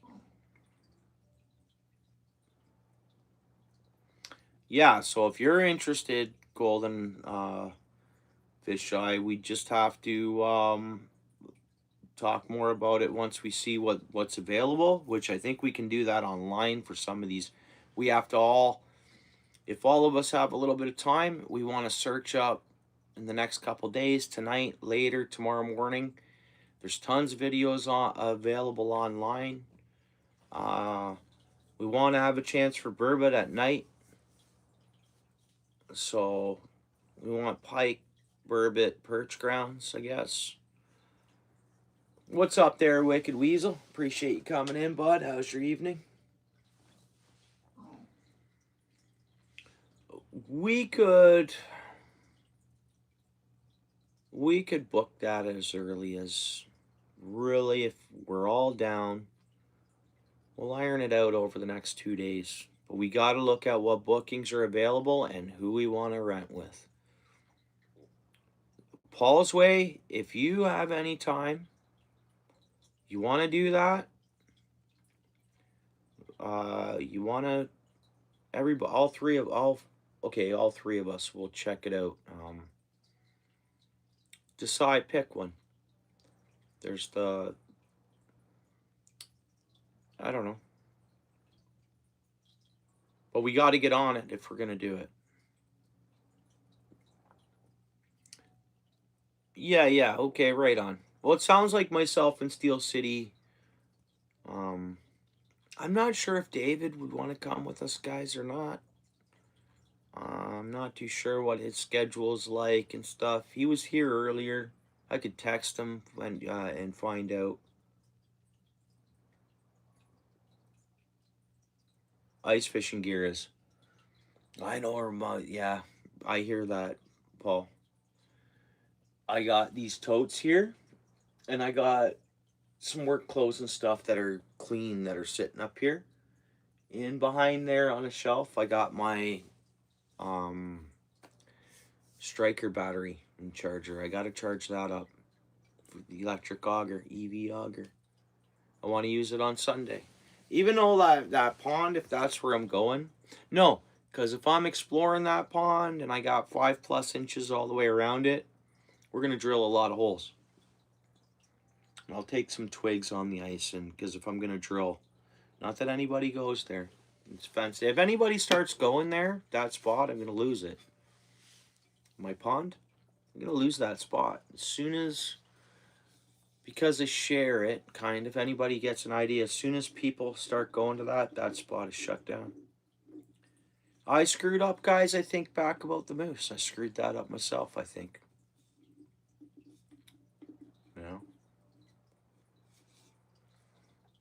You know, live stream titles like Fishing at the Big Moose. It wasn't a good idea.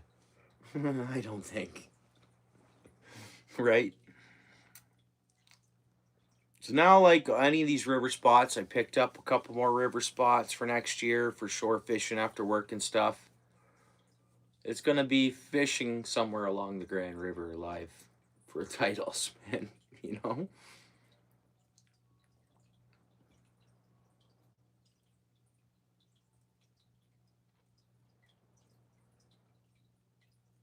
But I definitely want to map it out, see what's down there. Want to see if we can see active carp swimming around down in that pond with the camera. At tiny spots, I know. I know, really.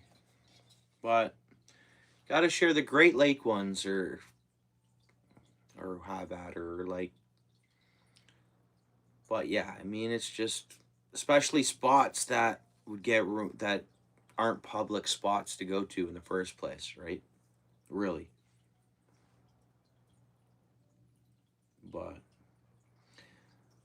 But there's so much going on, guys, in Ontario and BC and all over. I thought about this afterwards. I don't know if you guys heard much about the stuff on Rice Lake lately.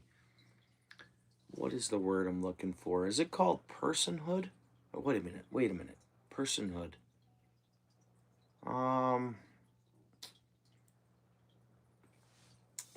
You guys know what I'm talking about? You guys hear the Rice Lake news?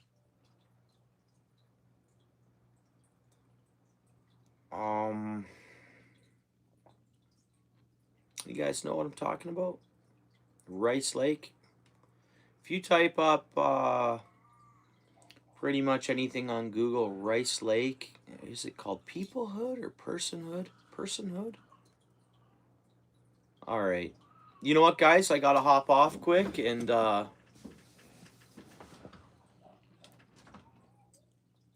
yeah, you heard something. We can talk about it shortly, Paul. I'm just gonna hop off the live and I'm gonna be back. I'm just going to. My young daughter has been homesick the last couple days, Paul. I'm tossing and turning a bit, and then I hear my boy is still, and it's lit super late, so I'm gonna bounce off here. Just right. Mm-hmm.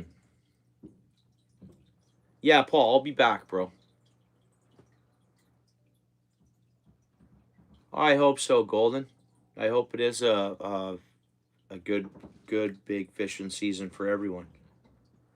Yeah, Rudy, come on back in a bit, bro. I'm just gonna hop off. I'll be back on. I'll be back on by 11 o'clock for sure. Yeah, we can talk about that Rice Lake thing a little more. We can do some research on it if you guys want. I won't continue on this, Jake. We're doing a fire tiger here, which is pretty cool. Paul's way. Did I show you the other ones we tied? We tied this little bug thing here. They're VMC 1/16 of an ounces. Then we tied this one, Paul, which is kind of, this one glows pretty good, but yeah, pretty much same 2 hours and 45 minutes. Sounds like it's pretty much that for me. Pretty much, kind of. We're 2 hours. That's making good time from your region there, I'd say, Golden. Thanks, Paul. Yeah, give me 20 minutes just to double check in the kids and tuck them in a bit, good night and make sure they're all right, which they are. Their mom's with them. I'll be back live in like maybe in 20 minutes, maybe in a half hour. For sure before 11. So within 45 minutes, I'll be back live if you guys want to hang out. We can chat about that Rice Lake thing. We can chat about whatever, and we'll finish tying this jig. Sound good, guys? 8 people here. Appreciate everybody who's come in on this live. Maybe you won't return to the next one. Paul's Way, thank you very much. Steel City memberships, guys. You guys have supported my channel. You guys have helped me.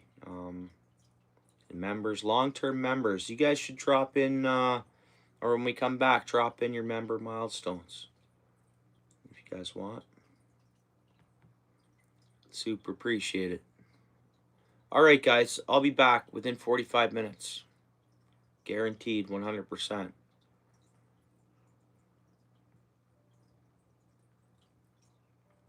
And guys, another quick prayer for Dano. Hope he's okay, man. Don't know what he's been up to, or he's still a member to my channel. However that works, I don't know. Hopefully he's doing all right. All right, guys, peace.